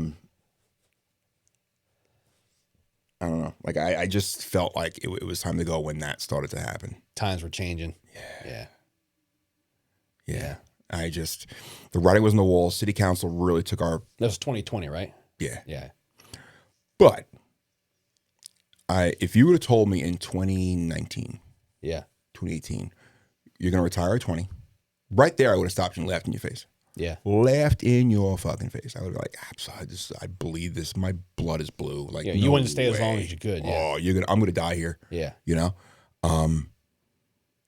And then it started to like administration changes. I'm like, this is, don't like that. And I'm like, don't like that. And then it was like, then COVID hit. So COVID hits, and I got put on a task force. So. Which task force? The DOA task force. Okay. Yeah. That's one with the DEA, right? No. Bodies. Just picking up bodies. Just body picking up? Yeah. Yeah. What you think it is what it is. So this is the one you were talking about with the COVID. Yeah. Oh, we got to talk about this because this is some shit. Yeah. It was crazy. Yeah, we got to talk about this one. All right.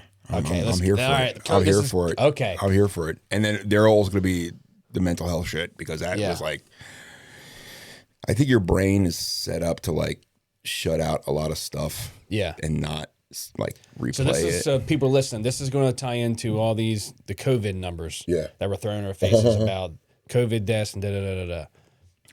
I attributed to a quarter of those numbers. But my hat's falling apart. Yeah, let's get into this. This is a good one. So I'm walking in my office, and what I used to do is to look busy, I would just have a case folder, but there was nothing in it. Yeah. But if I wanted to like go somewhere and not get grabbed for something, I would just have this is again, they told you this. Just look busy. If you look busy, they're not gonna fuck with you. Yeah. So I just had a case folder. This is a unit that came to just for this because of COVID, right? Yeah. Mm-hmm. Okay. So I had a borough chief who was a female. And how do I say this diplomatically? The female cops just have hearts. Like they're just more. Yeah. They're females. More emotion involved. Yeah. Yeah. Which is good. Can be bad, but really good. So I'm walking in my hallway. And I think I might have so in the 112 was also the borough, meaning the command, meaning homicide was in there, special victims was in there, us, operations were in there, like anything happened in the borough, Queens. Yeah. It was like the hub, but the chief was in there too. So it had good and up. You couldn't play grab ass because the chief's right down the store. You can't, like we would shoot candles, Roman candles and shit like that off. Like when we were narcotics, have like Roman candle fights. Couldn't do that there because the chief, they frown upon that behavior. Yeah. You know, you shoot a bottle rocket out of your ass. Yeah. They don't like it. Narcotics. Yeah. Please, you do whatever you want. So I go and I'm walking and she's like, Rodgers. And I'm like, what's up, chief? So I have the folder and I'm like, oh, she's like, come here. Yeah. So I'm like, what's up, boss? So she's like, go grab your partner. And I'm like, fuck. So I walk in the back and my partner at the time, John Torres, awesome dude. I go, John, chief. He's like, now? I was like, now. So of course I get my jacket on. So let's go in the back. So it sits us down. And right now I'm playing the highlight reel. Yeah. I'm going like, what did I do? Like, did I fucking put a cherry bomb somewhere? What did I do? Yeah. And she's like, I heard a story in Astoria, which is a part of Queens that we cover. It's like where a kid was in his mother's apartment, like an 8-year-old kid, for like 2 days with his dead mother in the apartment. Cops were there because it's a dead body, but waiting for the medical examiner's office to come pick the body up. So we're like, this is in like May of 2020. So we're in Queens. Queens is like very transient, a lot of like Latin American and like day laborers. And if there's 10 people in a house, there's 30 in a house. And if Poppy gets COVID, the entire house gets COVID. Yeah.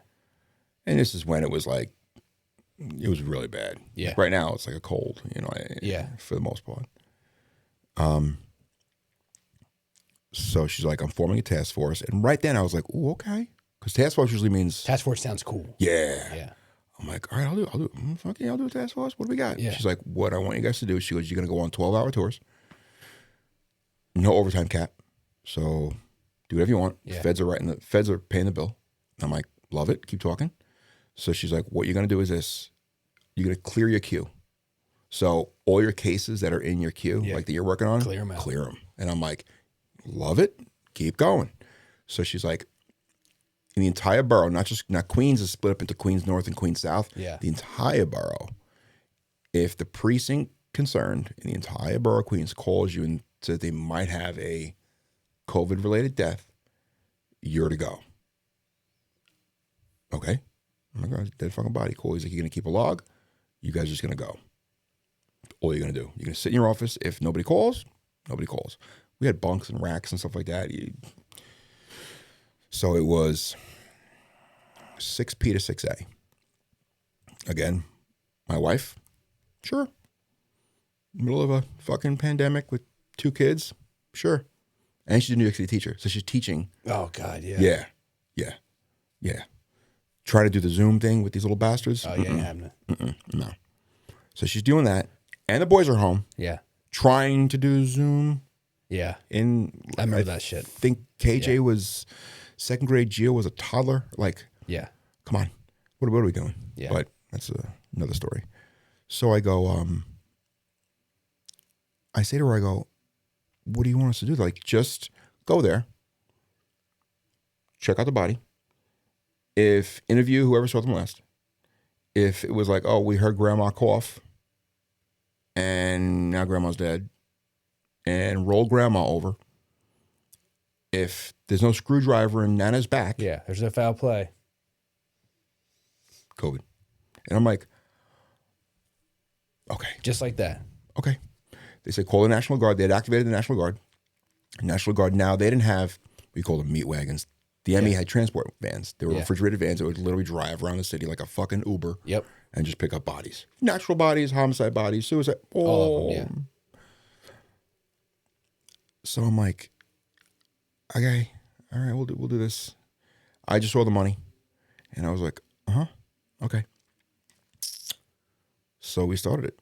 And, night 1, we had like swung out. So we were off for like 2 days, and we came to work at 6 p.m.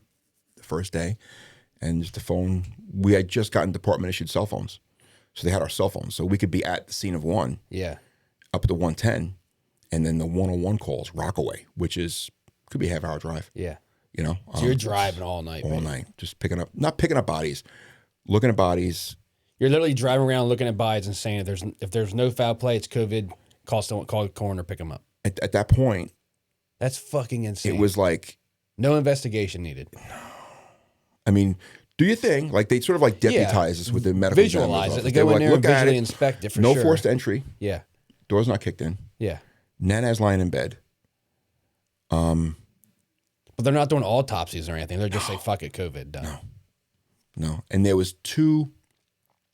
So grandma dies. She's fucking 92 years old. No foul play. It's not because she's 92 years old and her heart stops. COVID death. We heard her cough on Tuesday. Oh. That's fucking insane, dude. And I'm like, now listen, I didn't sign the death certificate. Yeah. Somebody did. Right. But it was me saying, it looks like it's COVID. Yeah. Looks. That's what you had to do. That's crazy. Little sticky things come on. Okay. That's nuts, dude. It's crazy. Absolutely nuts. And you were telling me before about all the bodies and how they had like trailers for them. they had backed up tractors. Now, I will say one thing.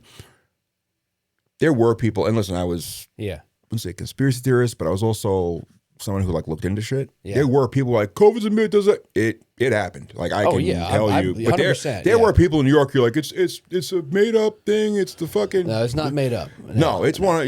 I'll show you bodies. You know, it's not made up. And people had COVID. Yeah, it was a thing. Yeah, but what they did was they backed up. So we had Forest Hills Hospital, in our command in the precinct of the 112 was Forest Hills Hospital, very small hospital. A lot of elderly in Forest Hills, a lot. Yeah. So the body count was high, yeah. So the morgue at the hospital could hold 20 bodies, 30 bodies. I'd never been down there. That thing was packed to the gills day 2. So what they did was they called in, and they did it all over the place. They did like they did with 9/11. They backed up these refrigerated 53-foot That's all they could do. trailers. Yeah. And they built bunks. For the bodies, the pack, the stack. You could fit 127 bodies in a tractor trailer. I know that firsthand. Because you can stack them full high and then go all the way back. And just zip them up, and you crimp like the body bag so it like wouldn't open. Like you couldn't, if it was open, it was tamper evident. Right, yeah.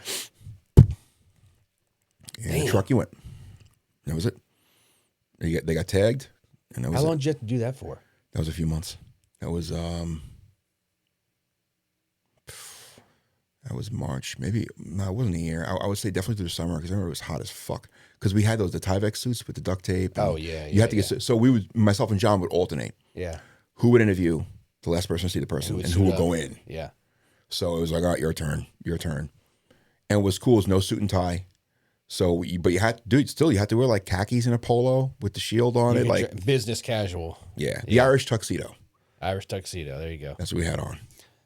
Dude, what kind of fucking toll did that take on you? That was nuts. You saw a lot of dead people. And then I mean, you see a lot of dead bodies. You see a lot of dead bodies in your whole fucking career, obviously. But it was just like, and people bring it up. They're like, and I never thought of this because I never like took a step back. They're like, do you realize your career started with the Trade Center and ended with COVID? That's and I'm nuts. like, huh. I'm like, yeah, you're right. Oh shit, yeah. Like all right. Two of the biggest deaths. Yeah. 2 of the biggest things in the city to happen. That's nuts. You know, and like, it was like there was Ebola, but it was nothing like that was a flash in the pan. That was quick. But this was like when it started to build steam. Yeah. And then my wife I remember my wife telling me, they may shut our school down. And I'm like, the fuck, they're not shutting. There's 2 million kids. They're not shutting the schools down. A week later. You're remote, boo. If you were a detective at my department, you were working from home. Are you shitting me? You were getting caught. If there was something you had to go to, then you went. But you didn't have to go in the office unless you needed to. Oh, no. Nothing. People asked me, they were like, what was it like in New York? I'm like, I wore a mask. Yeah. We were still out hitting doors with the marshals. We were Hell yeah. We were hitting doors still. Yeah, narcotics was doing that thing. I was in the squad, but narcotics was doing that thing. Yeah. They were doing B&B. We were still out hitting doors and shit. But yeah, no. That was wild shit. People ask me, like, oh, what was it like in New York? I'm like, I had a mask on. I did everything business as usual. It's just crazy, dude, that they just fuck it, chalk it up to COVID. And that's how all these numbers just spiked. And it wasn't even a thing where it was like, oh, it was, I forget that medicine that they initially put you on if you had COVID. Like if you saw that bottle, it was like, boom, COVID. Yeah. Or if you saw like a diagnosis on like a prescription there were pad, obvious giveaways for certain things, but it's like. But I remember a whole bunch of jobs we went to where it was in like the 110 where we were in like illegal dugout sub basements going down with like an extension ladder. Yeah. To go get this dude because grandpa's grandpa's 104. Right, exactly. Of course he's fucking dead.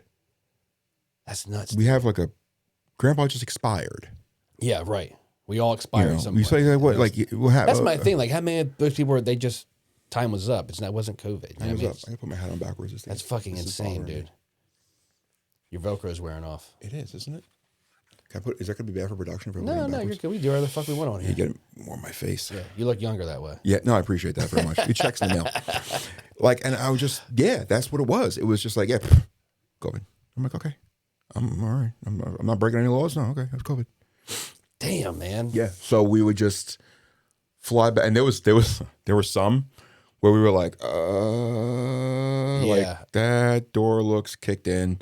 And believe me, the precinct was like the precinct that we were in at that time. Yeah. You know, we had a couple where we'd actually have to call the medical examiner and be like, hi. I was like, we're here and I'm not super comfortable saying this is COVID because like the door's open and there's no forced entry, but he's on the floor in a weird spot. Yeah. But they would say, all right, we'll come out. Yeah. They would come out and they would do an autopsy and call it COVID. No, but they would just be like, but they do autopsy, oh, aneurysm. And you're like, well, fucking the last 4 were probably, you know, like. That's nuts, man. Okay, cool. You know, damn. Were most of them COVID? Yeah. Were some of them not? Oh, for sure. Yeah, absolutely. And they did like the maps. Like we were in like a hot zone. I was like, yeah, we're in a fucking hot zone because the guy who died of pneumonia. Yeah. COVID. Yeah. So that's crazy. Yeah. I mean, listen, you did what you had to do, you know, and sometimes they were like decomps. The body was just, you know, rotting there for a little bit because you get the smell of the foul odor, you know, and it's like you get that I'm telling you right now, switching gears, people like you and I, you'll be walking somewhere. And you just smell it. You go, ooh. Yeah. And it's just like, yeah. I don't know what it is, I know, man. I know it happens to me. I know. You get a whiff and you're like, ooh, like, and like, I was like, what's the matter? I was like, there's DOA. And she's like, oh, well, there's a DOA. Like, dude, when you get a DOA and you go in there and that thing's been there for fucking weeks and it's August, you don't fucking forget it, dude. And you're like, no, something's dead. They're like, oh, well, maybe a deer. I'm like, no. That ain't a deer. There's a distinct odor, is a dude. Human corpse actively rotting. Yeah, there's a distinct odor. Yeah, there really is. And that's why people like, you won't. Yeah, you just taste it. Yeah, yes. It's sick. You do. You taste it. Like, you're just like. Yeah. We had one guy, we're in the squad. Stick to your clothes. You burn your fucking clothes. The pathologist one day was like, well, she's like, what happens is the body breaks down and fat like emulsifies and becomes airborne. I'm like, what? They're like, oh, you're breathing it. And I'm like, oh, God. Yeah. And it sticks to your clothes. That's why I would just like, I would buy decent suits. Dude, I buy Brooks Brothers suits on eBay. They were Brooks Brothers suits, really nice suits, again, for like $200. Yeah. Because you know, if I got brain on it or something like that. Yeah, that shit's gone. I ain't dry cleaning that motherfucker. Dry cleaning it, garbage. Yeah, basura, as we say in the 110. But I just was just like, you know, like garbage. You got, you know, we have jumpers and all that stuff, and you got goop on you. You have to go to the actual ME's office to see, because you have to be there for the autopsy if it's a criminal. Nope. That's going in the garbage. Going in the garbage. Yeah. We were at an autopsy once. Been to a whole bunch of autopsies, and how do I say this? Like, if you ever get the chance to go to an autopsy, like, I don't know. I never had to go to one, thankfully. Go. Like, it's one of those things where it's like you're a different person, because it's a physician, it's a pathologist, and it's normal in New York. It is a 92 to 97 pound female, on a step stool, who's using Home Depot like like pruning shears to cut the breastplate, and she's just and she's talking to you like nothing's going on, as if she's folding laundry. Yeah. And you're just like, oh, and shit's flying. Yeah. And she's like, well, you know, this weekend, and how was your weekend? I'm like, oh, better than this guy's, you know, like, oh God, dude, fucking crazy. So we're over, and we're, I had a crazy homicide, with a guy, like, it's a Bukhari and Russian community. Yeah.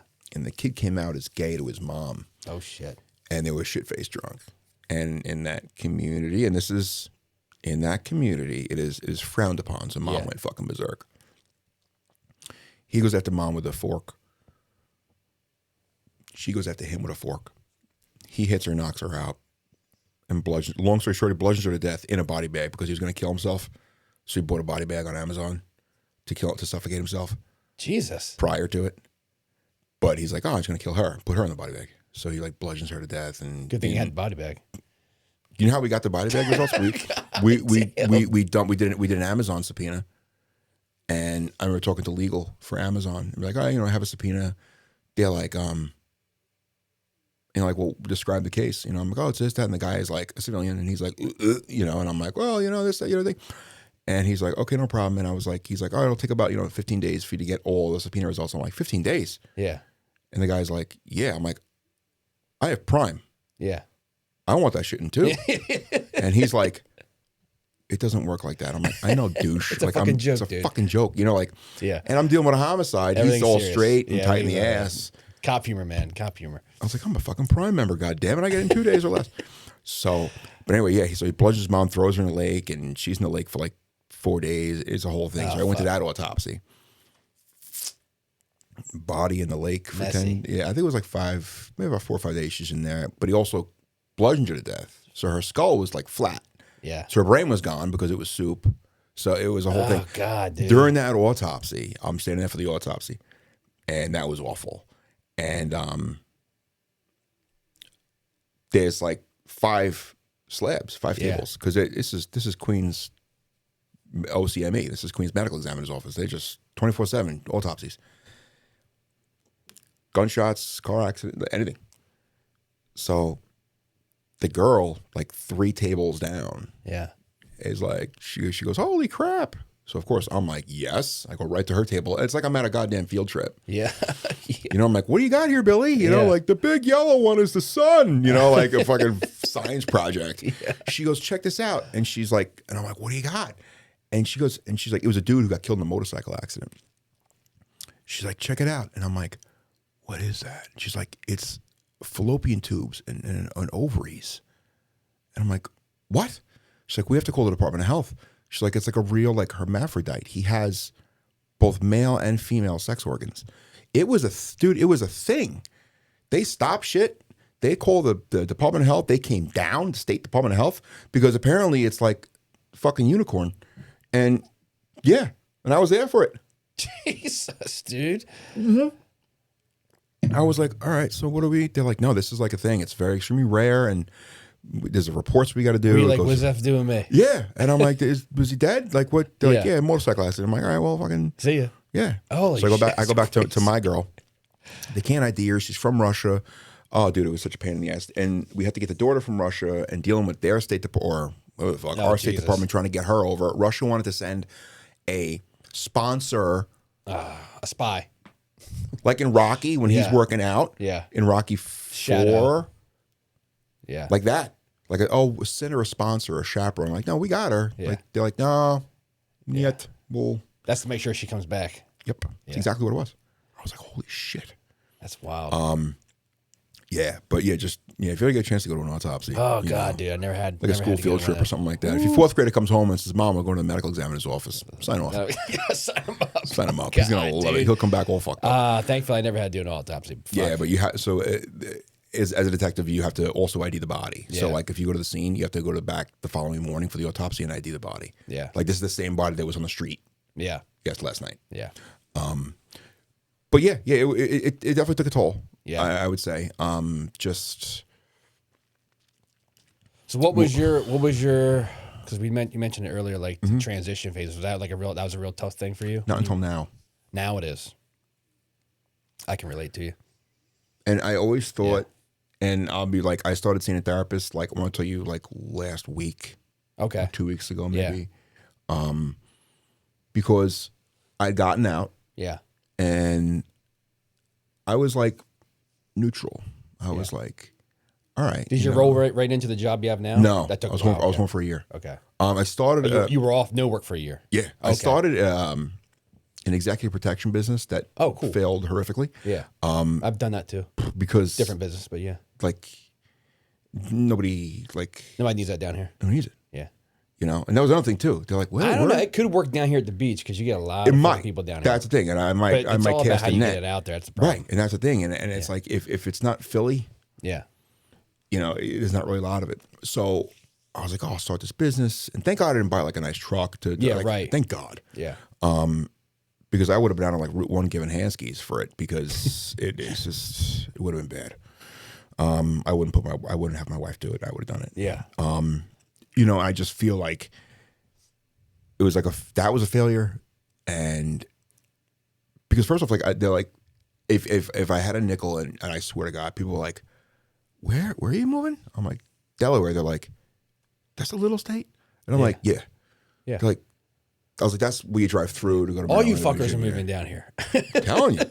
And it's funny, my second to last day, I was doing a prison transport, and the desk sergeant was like, they're like, oh, he's retiring. They're like, oh, you staying in New York? I was like, I'm going to Delaware. The boss is like, you're like the second guy to say they're moving to Delaware.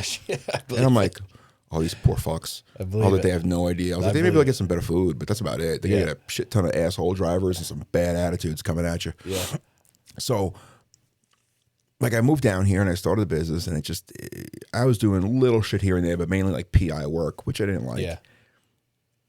And I was cool. Like, I was home, doing the CrossFit, and I was Mr. Mom, you know.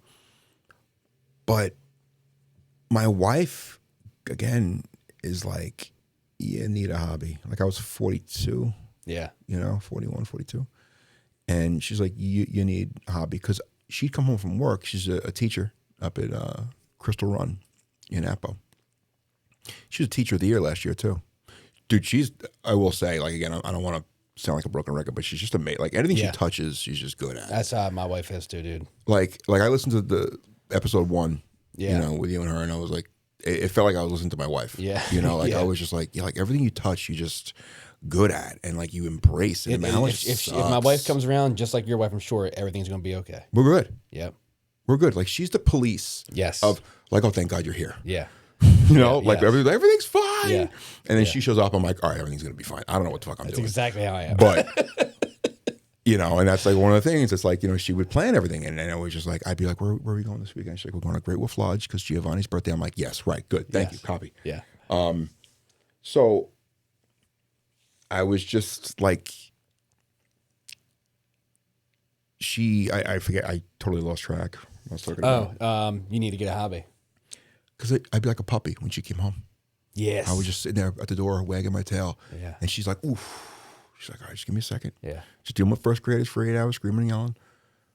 Give me a second. And I'm like, all right. And then the Uvalde shooting happened in Texas. And I want to be nice about this. The response to that shooting was less than average. I was like, it was awful. 77 minutes. These guys were fucking ridiculous. Shameful. And I'm a cop, and I want to be on the side of the cop, but initially they were like, oh, we didn't have long guns. So I said, just before like the videos, the surveillance video came out, the body camera found it, we didn't have long guns. And I'm like, did you have a gun? Yeah, right. Get the fuck in there. Like, I'm sorry. Like, like that's the thing. And it's like, I don't want to sound like a goddamn hero, but it's like, you know what? If and listen, if anybody knows it's you're going to get shot. Like, it's not what you signed up for, but it's kind of what you signed up to risk. You sign up to risk that. Yeah, a good chance you're going to get killed. You go to that fucking door, there's a guy with an AR, you have a pistol. Yeah. You're going to bang it out. If he's not. Dude, when you take the oath, this is your fucking job. This is it. People count on you. Yeah. Their lives depend on these poor you. fucking kids. Yeah. And the 911 calls from the kids. My friend's dying, she's bleeding, and she's dead. Yep. Where are the cops? I can hear the sirens. Where are the cops? Yeah. And they're out stacked. I mean, they're stacked up. Sitting there. We didn't have rifles. Okay. Neither do the kids. Yeah. This asshole does. Yeah. We didn't have rifles. That was one thing. I did a whole report. Not a report, but it's like an incident response report for the constables, because I teach the room entries and stuff like that. The dynamic room entries, like with no breaching tools. How to go into a classroom. Like, we have set up. How to go into a classroom and just boom. Yeah. So we didn't have rifles. Okay. A lie, first off. But I'm going to fuck. Do you have a gun? Okay, well, then get the fuck in there. We didn't have shields. What? You didn't have shields? Okay. Like, what the fuck? What else do you want? Well, we didn't have a Bearcat. We couldn't get the Bearcat down the fucking hallway. There's always an excuse, You didn't have shields. Insane, and then they pull the video, and the fuck, yes, you did have shields, because guys have got the shield on the floor with the rifle over the shield like this, covering the door. Yeah. There's 17 rifles on the door, but not one in the goddamn room. Yep. And who comes in? Fucking CBP. Yep. The TAC team. Customs and Border Patrol comes in, they're like, what's going? Let's go. Get the fuck out of the on way. me. Yeah. Get out of the way. Boom. Crazy, man. They ended it in like 17 seconds. And the best is, the door's locked. Oh. Yeah. Oh, well, shit, the door's We locked. can fix that. First off, the door wasn't locked. Yeah. It was open. They just didn't try it. And, well, we have to go get breaching tools. There's nobody on your stack with a set of irons? Like, I'm not talking about det cord. It's fucking There's nuts. nobody on your team with a set of irons? Or a rabbit? It's You wild, can't take this man. door down? It's a wooden fucking door, bro. Yeah. It's not a project steel door with the electromagnets on it. It's a wooden classroom door. Guess what? You lean on that bitch, it's going to go in. Yeah. Is there a transom window? Yeah, Pop the that's fucking window, open the door. fucking shameful incident, Listen, dude. are you going to take one? Is the first guy going to take one in the hand? Probably. Yeah. Probably. Well, that's But what like, it is. I feel like saying like you, and I got like, I'm sorry, I get like worked up, but like, I get it. I would have all those motherfuckers say, you're going to go to that kid's mom right fucking now. The kid that doesn't have a head. Yeah. And you're going to tell him, you are such a fucking pussy. Yeah. And I'll say it right to these cops' faces if I had the chance. I think one of them got like indicted. You are such a fucking pussy. You couldn't hit that door. Oh, the door. Fuck out of it. Dude, that bothered me. I digress. So, Apo, after that, Apo Economic School District says, we have openings in our constable program. Oh, what is it? Oh, you're just going to be walking around armed. Yeah. Again, polos and khaki, just walking around the schools. Yep. I was like, sign me the fuck up. My wife goes, oh, that was kind of like your thing. I'm like, all right, I don't think at the time it was like no powers of arrest. I'm like, yes, I don't want powers of arrest. Yeah, right. Yeah. Yes. Detain, hand them off to the state police. Yeah, see ya. So I send in my resume, and I'm not to they call me right up, and they were just Yeah, like, for sure. Is it just all like, this is what you did? This is what I'm like, yeah, like, NYPD, and here's all my credentials. Here's my good guy letter. They're like, Yeah. tomorrow, interview. I'm like, sure. Go in, suited and booted, go in, get the interview. Now, my wife works at the time, Laurel Grove Elementary. Yeah. At the time. This is before Crystal Run opened up. So they were like, they're like, well, we have a spot open for you, and I promised the principal if I hired another constable, I'd send him to you. It's at Laurel Grove. And I'm like, oh, cool. Yeah. Great. My wife works there. She's going to fucking love it. Go home. No, I get in the car. Start the car. And I'm like, hey, babe. She's like, oh, how'd the interview go? I was like, good. I was like, guess what? Now, this is during school. This is during school day. Yeah. I was like, guess where I'm going? And literally, it was as if I was telling her like somebody just ran the dog over. She goes, what? Like a cancer diagnosis over the phone. What? No breathing room whatsoever. What? Yeah. And I'm like, yeah, I got the thing with the Bloorwood. And here I am like in Pumped. old school. Yeah. Like I thought we were in the trust tree with the nest and the birds, And I hear her say, he's coming here. He got Lorewood. She's telling her friends like hide, like I'm a fucking sex offender, going to the school. So I get home and she's like, be serious. Like, be serious. You got Lorewood? And I'm like, babe, yeah, like here's my orders. Like we're going to be buddies. She lasted a year. We can have lunch every day. Dude, no shit. She will laugh. She literally, the day before school, because the interview was during like that 1 week period prior to the beginning in school in September where the teachers come in, they set their rooms up. And the day before I go in, like for my first day of school with my lunchbox, and she turns around and she's like, we're not carpooling together. We're not having lunch together. If you see me in the hallways, turn the other fucking way, walk the other way. She's a great lady. She runs a tight ship. So I'm like, yes, ma'am. So it went from 20 years of me being gone. Yeah. Gone. And now it's 24/7. Now 20 years, I am her personal butt plug. God, like dude. I am, I'm there for it. One extreme to the next. I'm there for it. That lasted a year. Lasted a year. They had broken ground at Crystal Run 2 years prior. And she's just an amazing teacher. I mean, I'm not just saying it. Amazing teacher. And they asked her, they were like, do you want to open up a school? And she's like, yeah, sure. And she helped open up the That's school. awesome. And she's been there since. That's cool. And it's nice because we're close, but we're not. Yeah. You know? You have your space. You got her space. Your buffer. Like she goes to CrossFit too. Like everything. Nice. Yeah. Everything. Like she started going to CrossFit in Is that Petrum? 22. Yeah. Shout out CrossFit Petrum. Yeah, CrossFit Petrum. They're and dude, I got a list of guys. Like they're just, like so the CrossFit and I don't want to tangents or whatever, but like CrossFit in Long Island is douchey. Yeah, it really is. Like I tried to join a box in Long Island. Yeah, I'm not going to say the box is still open. Yeah, and it was literally like, why should we let you join? And I'm like, oh God, I want to. Yes, like because CrossFit can. I think it's gotten better. It used to be really clicky back in the day. That shit used to be really clicky. I'm talking like 10, maybe 15 years ago. So for anybody listening, I'm a CrossFitter. Yeah. No, so. I know. And I was just like, that's why I brought it up. And I was like, on Long Island, it is douchey. Yeah. This was 10, 15 years ago. It's probably better now. But it was literally like, why should we let you join? And I'm like, I want to work out in a garage, like, and just throw shit and medicine balls, and like, I want to high five and have chalk poof, like I want that. So I was like, oh, fuck it, I'll just go to New York Sports Club. I'll go to Planet Fitness and get stabbed. Yeah. So I go, sorry. That's so good. I go, That's good. I go.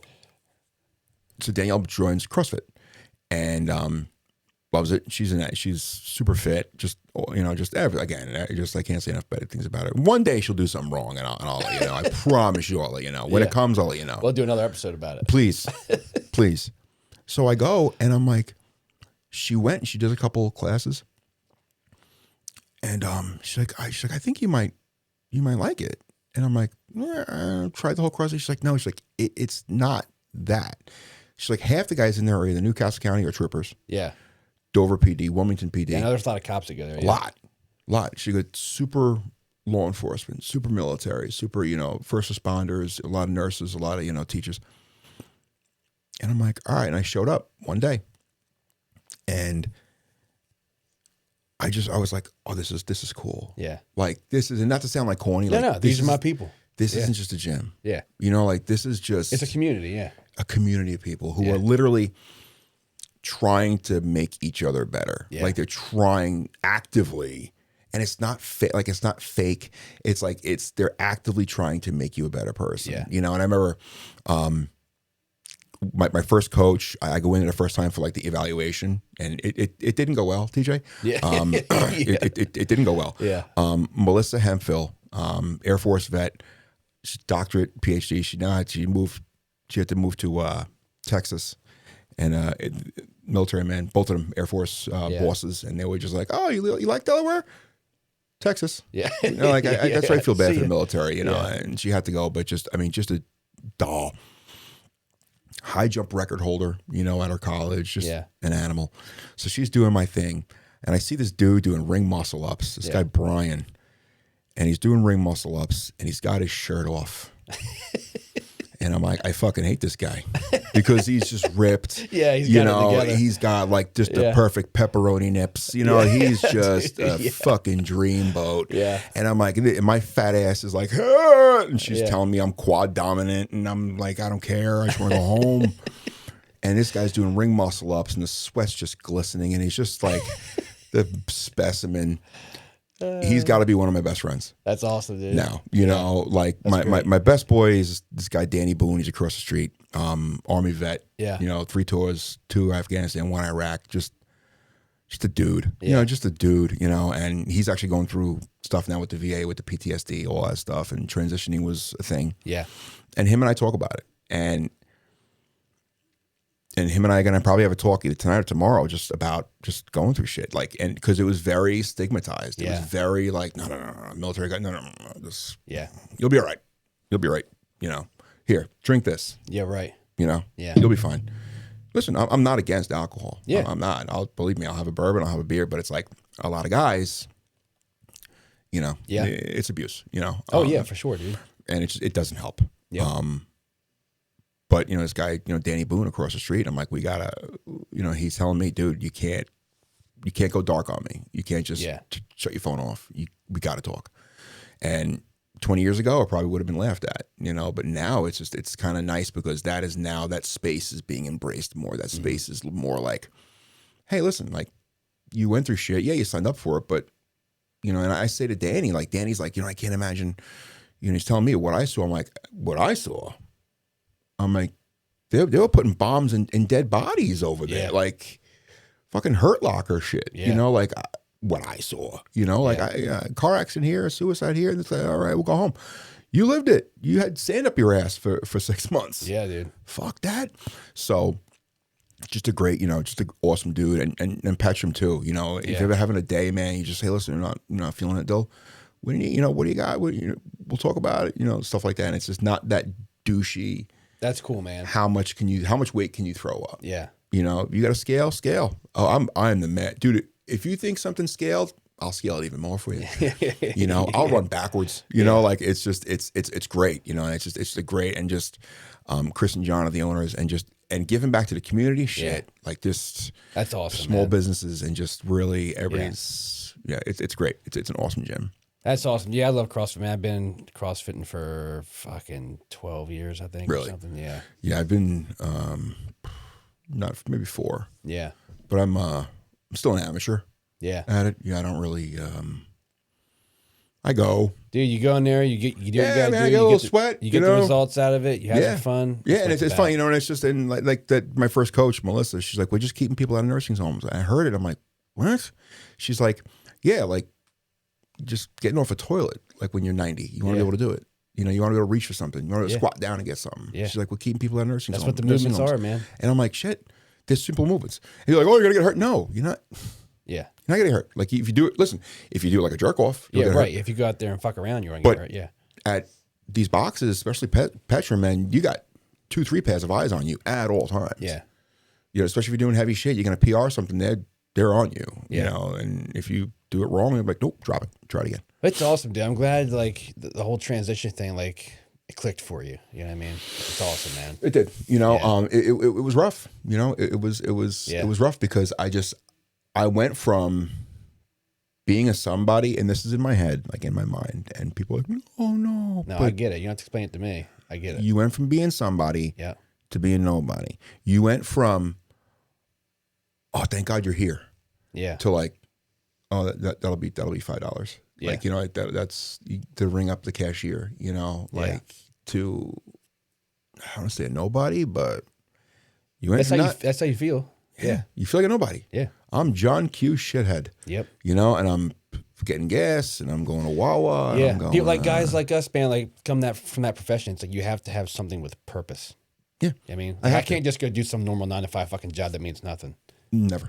I couldn't. I'll never do it. And I just, even doing like PI work, I just couldn't, because a lot of it's like desk shit and running plates and running. Like, I get it. That's cool. And there's a lot of money in there. And like, even like surveillance, I'm like, well, I'm just sitting in a car. It's a different kind of surveillance. It's like, You're not watching hand in hands and shit. No. Yeah. No. And you're not watching a house, and if the guy comes out, you're pouncing on him like a fucking rabid dog. Yeah, no. You're watching him get in his car and drive off and Yeah. take some pictures, and that's it, and you go home. Yeah.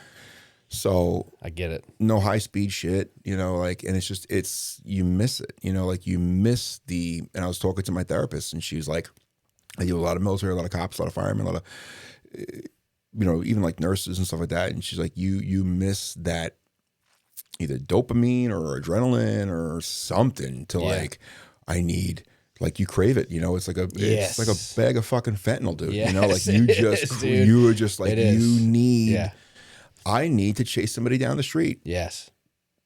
I get it. Plain and simple. And if I don't, I'm gonna have a problem. And and it's gonna be like, I'm gonna be in this blue hole, like of just like, yes, getting out of bed's hard, getting all that shit. It is tough, man. It fucking weighs on you. And it's just, there was times, dude, where it was,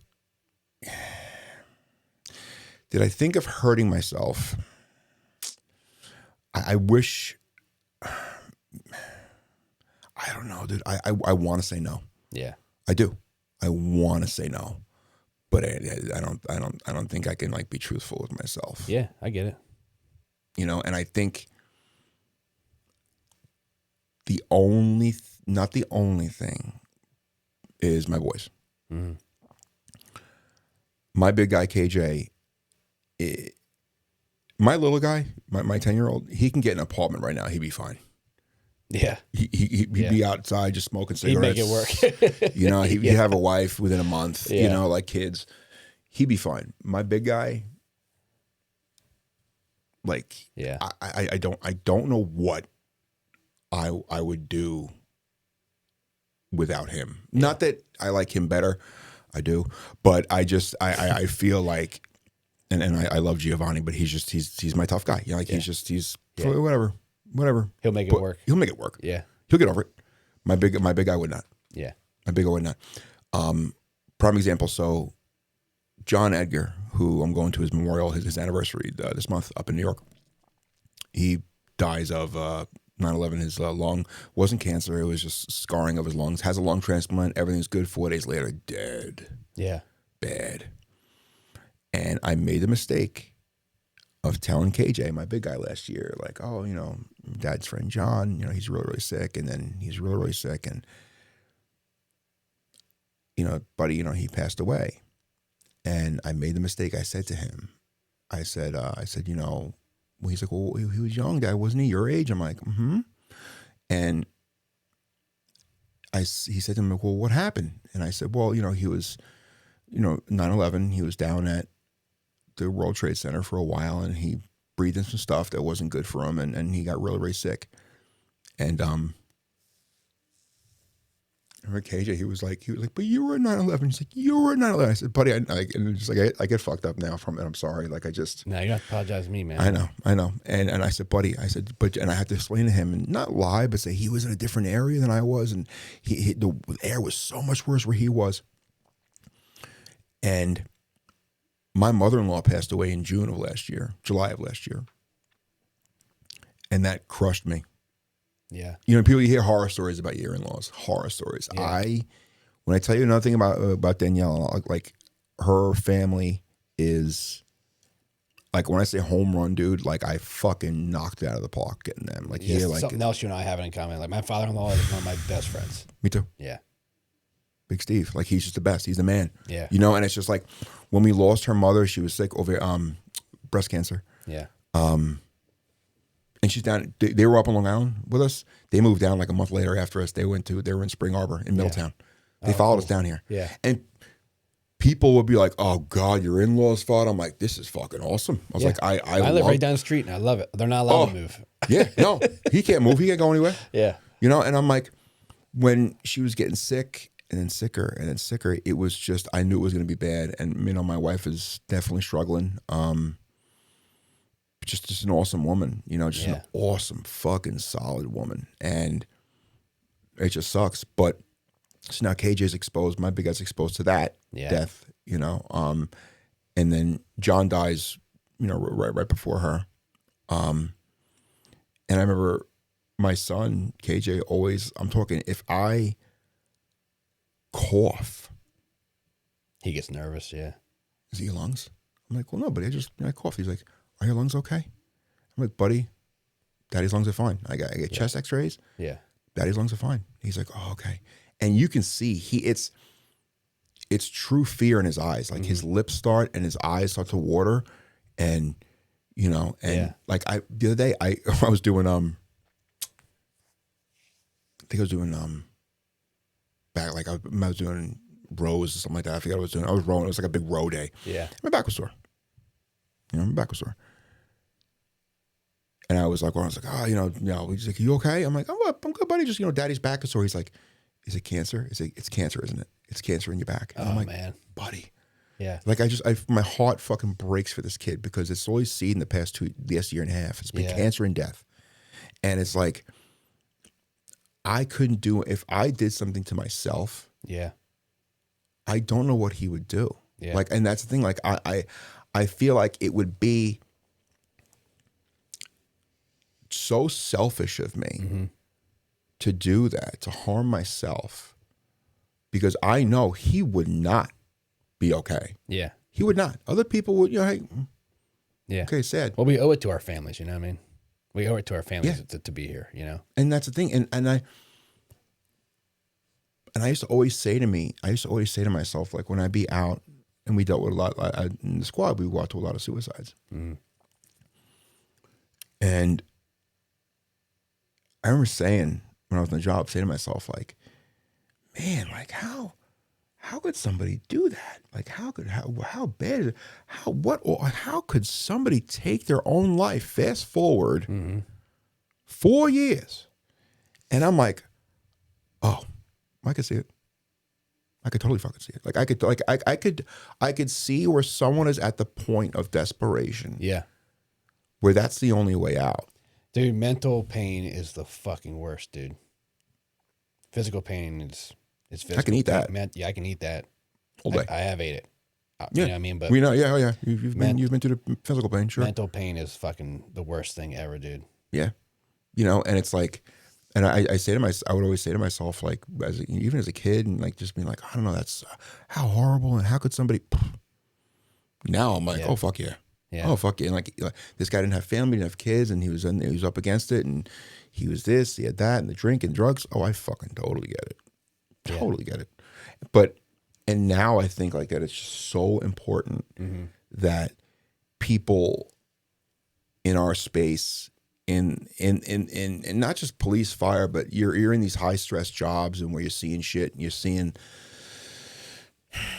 man, like it's important. You got to talk to somebody. You got to, even if it means sending a text. And like, when I go speak at conferences and stuff, I always express to guys the importance of like communication with your spouse, dude, because that's where it starts. You know what I mean? Yeah. You got to have open communication with your fucking spouse. Yeah. You know? And I would always slam it down. I'll be right. I would slam that shit down and be like, no, we're good. And it's super important, you know? And I believe, I think it might've been one of your guests. I don't know who it was. It was like the importance of like buddy checks. Oh yeah. Yeah. Yeah, and I heard that. Like I was listening to I was meal prepping and I was listening to it every Friday. I randomly text people every Friday. Yeah. Just, what's up, dude? How you doing? Yep. And I believe,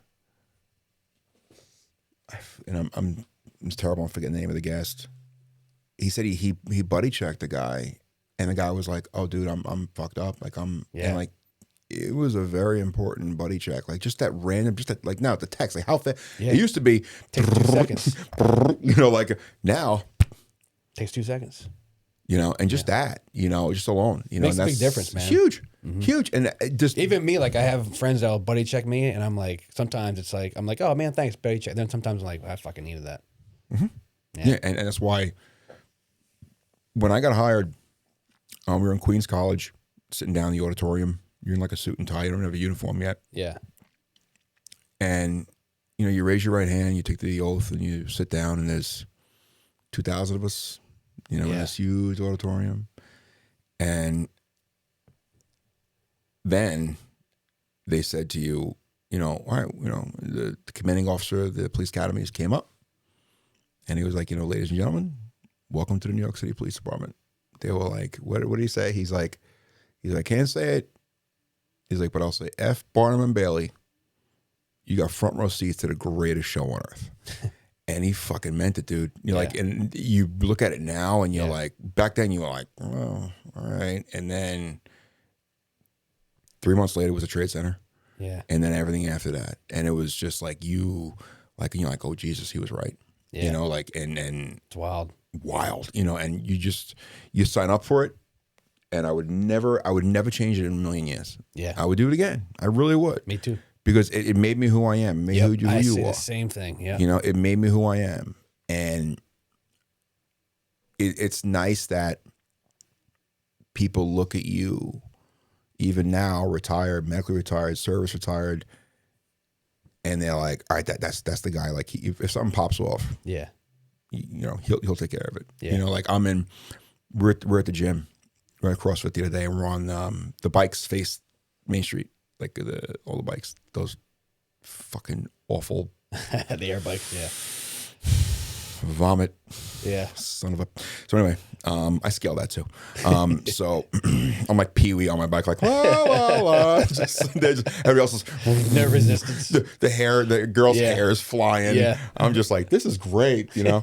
So I this guy, you know, comes, and again, guy comes wandering off the street, you know, homeless guy, mental illness, young kid, and he's all banged up. He walks right into the gym. Who's the first fucking person everybody turned to? The cop. Kevin. And I'm like, all right. And what do I go over, Yeah. put my hand on him. Hey, buddy, what's going on? And he's short strung out. And I'm talking to him. Hey, let's go outside and we'll talk. I want to work out. Yeah. And I'm like, I love it. I love that. I was like, but insurance dude, you know, if you get hurt, you drop a weight on your foot, you know, he's like, oh yeah, you're right. Let's go sit down. So he's all, get him outside. I'm like, let me get water. I go to the fridge, get him a water crack, you know, and he's got his life in his bag. Yeah. You know, and, you know, and what was nice about that is, so I get him, I say, bro, there's like a bench right in front of Pat's room. I sit him down and I was like, listen, you know, what's your name? He tells me his name. I was like, listen, I'm Kevin. I'm here every morning at 6. You want to come by here every morning at 6? Don't come inside. Bang on the window. I'll come out and I'll see you. Promise. Yeah. Yeah. And he's done it a couple times since. If you need a water, I'll get you a water, you know, and just, I didn't want to shoo him away. Yeah. You know, so I was like, what do you need right now? He's like, I need a place to stay. I was like, there's a church down the street that he went and he got, and I think, you know, twice a night he gets to stay, but I haven't seen him a little bit. He'll pop up every once in a while. But Brian, my buddy, shirtless with the pepperoni nips, he came up to me. He was a coach that day. And he was like, dude, thanks. Yeah. And like getting that feeling again of, oh, I saved the day. Yeah. Like I was like, I get it. Oh man, I was like, I wish this guy would come by every day and just try to fuck the class up, and I just kind of get him and handle him and just put it, you know, cool, and get him out. Like that feeling came back. Yeah. It was like, ooh, like it was like a bolt of energy. I was like, oh, this is like, I remember that feeling. Yeah. I'm getting back on the bike now. Yeah. No, I'm not. No, I'm not. I'm gonna go take a shit. It's awesome. Dude. I do that for the MRAPs. That's awesome. So yeah, just that feeling of I'm important. Yeah. You know, as stupid as it sounds, as stupid as like, I totally get it. Like I'm important. Yeah. Like every other retiree out there, he gets it too. Yeah. I hope so, man. You know, and I think to them and if just talk, you know, even if you're not feeling down, you're just feeling like, but even this, like, I'll be honest, like even this is therapeutic. This is why I do this. This is exactly why I started this podcast. Yeah. This is very therapeutic. Yeah. I appreciate it, man. Yeah, dude. No, please. I appreciate you. Dude, I appreciate you coming down. Of course. We've been going at it for a while, bro. Yeah. This is a good. This might be 2 episodes. We'll see. We'll see how it comes. I don't want to upstage Brock though. That's a good episode. I hope people are checking that one out. I would definitely. I started that. I was like, ooh, I gotta. We're getting a lot of feedback on that. Yeah, I gotta listen to that one. Solid dude, man. Solid dude. And it's like, again, here I am. Yeah. Complaining of COVID DOAs. Yeah. That body's not trying to kill me. Yeah. You know? Yeah. I'm not driving, I'm not in, you know, in Fallujah in a fucking Humvee. Yeah. You know, that's armored, but not. Yeah. You know, and yeah. Oh, man. And we've had some fucking amazing people on here, dude. No, I do. And you're fucking one of them. I appreciate it. I really do. And it's like, but I say to myself, like, what am I complaining? You know what I'm saying? Like, what am I complaining? And I know I do need to speak and I do need to talk, but this guy got his fucking arms blown off. Yeah. This guy got lost an eye. This guy. It's all relative. What am I complaining about? Right? What am I complaining about? Right? We all have our worst days, and our worst days are it's relative to us. You know? So no, absolutely. Yeah. But this was fantastic. Yeah. Thanks, really man. was. Appreciate you, brother. Thanks for coming down and sharing. It sounds like you had an awesome fucking career up at NYPD. I had a blast. It was fun. It was high school with guns. It was a frat house with guns. Yeah.